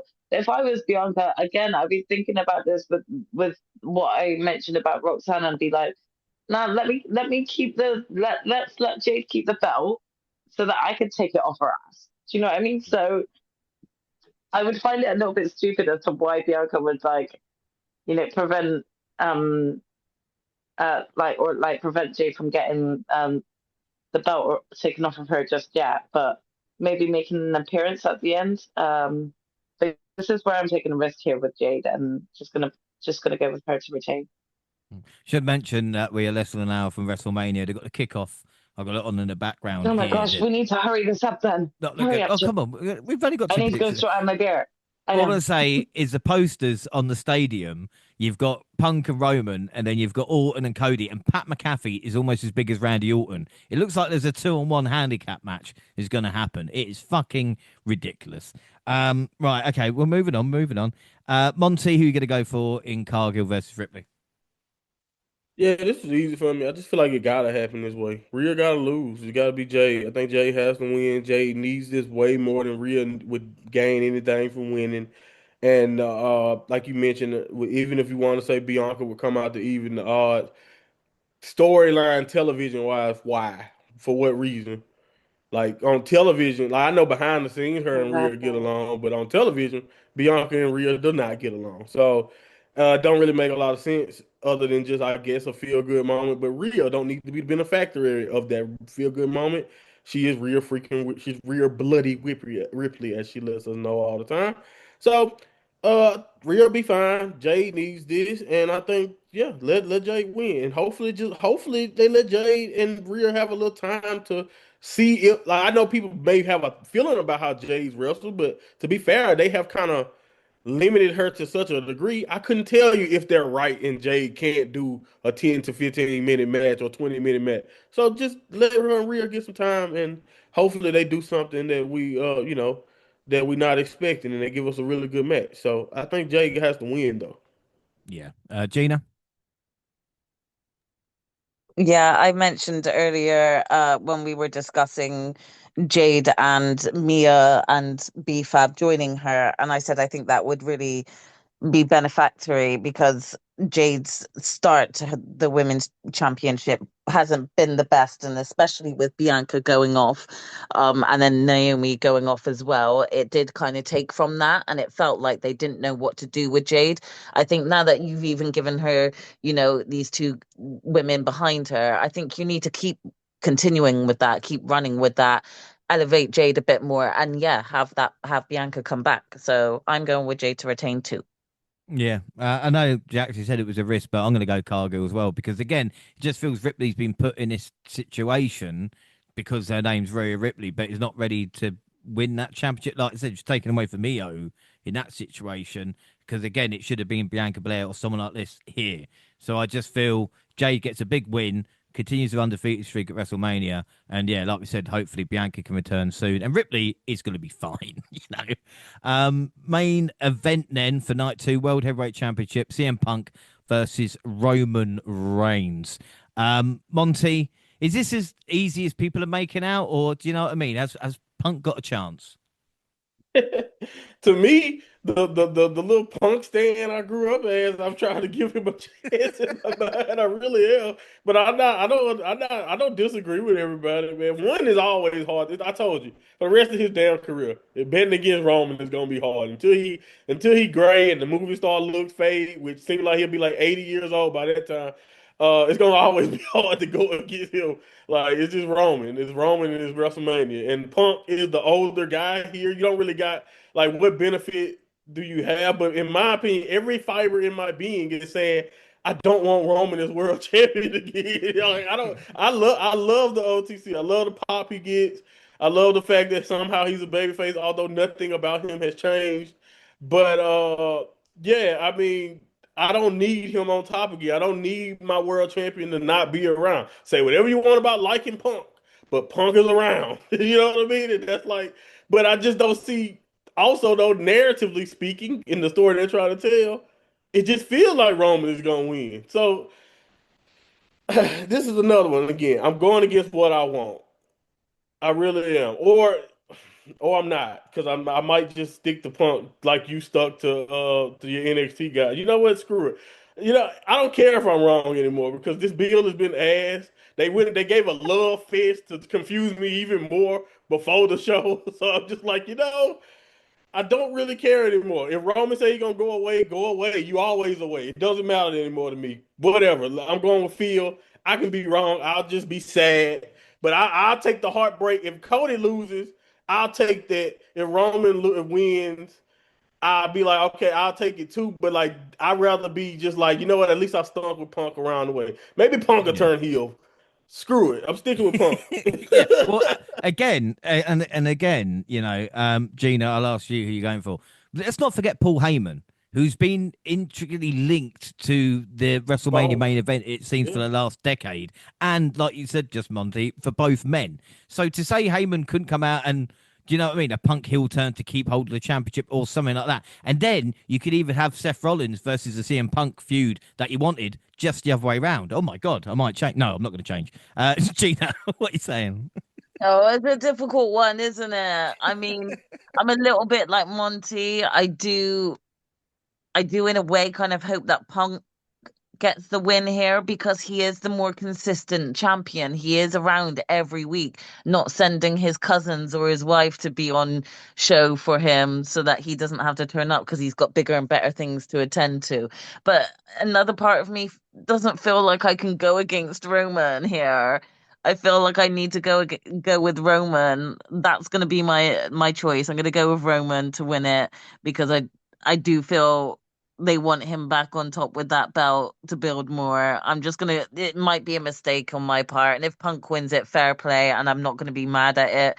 But yeah, I think I'm going to go Roman. Yeah. Jaxie? Yep, Roman it is. I have to agree with certain points. I don't want it to be Roman, but I also think that Phil's been chatting shit about the family for a while, so someone's coming out to get involved and tell Phil to keep their name out their mouth. So I Yeah, don't know another who that. Bloodline member. Great. Yeah, I don't know who that be yet, Hey, why? I don't What's know wrong who with that be yet, but we getting that. We getting that. Like, we having a full Will Smith keep my name out your mouth situation happening, and that's what's gonna cause Roman to win. So much as I want to believe in Phil, is gonna be Roman. All right. Roman, and I'm going to go Roman Reigns as well. I know he lost last year's main event, but again, I have to back Roman. And I hope we're all happy with predictions. It is going to be a very fun 2 days. We're not going to enjoy the show. We're just going to be pissed off for our own predictions, aren't we? So that's what's going to be fun about it. But that is it for now. Don't forget, we're across all social media, X at the WNR Podcast. I'm at the WNR Pod James. You can find the entire WNR team on the banner. Jaxie, where can people find and follow you? Yeah, you can find me on X at Jaxie Scarlett. Monty, sorry. At my Monty Pod? I always get Monty and Gina confused. And Gina? You can find me on Twitch and X at Purple Pain.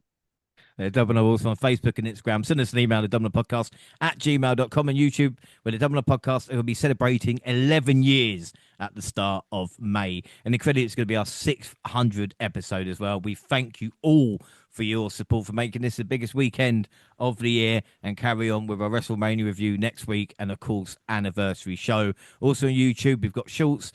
We're doing my rise at this moment in time. I'm back in NXT at this moment, and I'll go through NXT UK guys like Charlie Dempsey and all that. Looks quite cool. And, of course, the podcast is live on YouTube, also on SoundCloud on your phone, also Spotify and iTunes, where you can download, subscribe, rate, and review there. So that's it. Our next episode, like I said, is the main review next weekend. But until then, I've been James Rowlands, and I was joined by the fantastic Jaxie Scarlett. See, Jaxie, time flies when you're having fun. Of course, always. I mean, who's not looking forward to today? I'm looking forward to tomorrow as well. But guys, let us know which one's your favorite night. Night one and night two. We'll want to know. Yeah, exactly. And of course, the mind of Monty Housen, shall I say? You know who else loves Danhausen? The winner of Sunday's main event, CM Punk. And of course, the genius of Gina. Gina, I'm just hoping Monty just got too cocky rather than no, something we don't, you know? I truly hope that that's the case and that Monty just takes a bigger L here and I get all the wins. Oh, yeah, well, we can hope. And that's what it's all about. It's not about being a team. It's about who the winner is, isn't it? And that's the main story, kids. But that is it for us. We hope everybody enjoys WrestleMania 42. Whether you hate or love the product, just sit down with a beer and enjoy the show. Thanks for listening, everybody, and bye.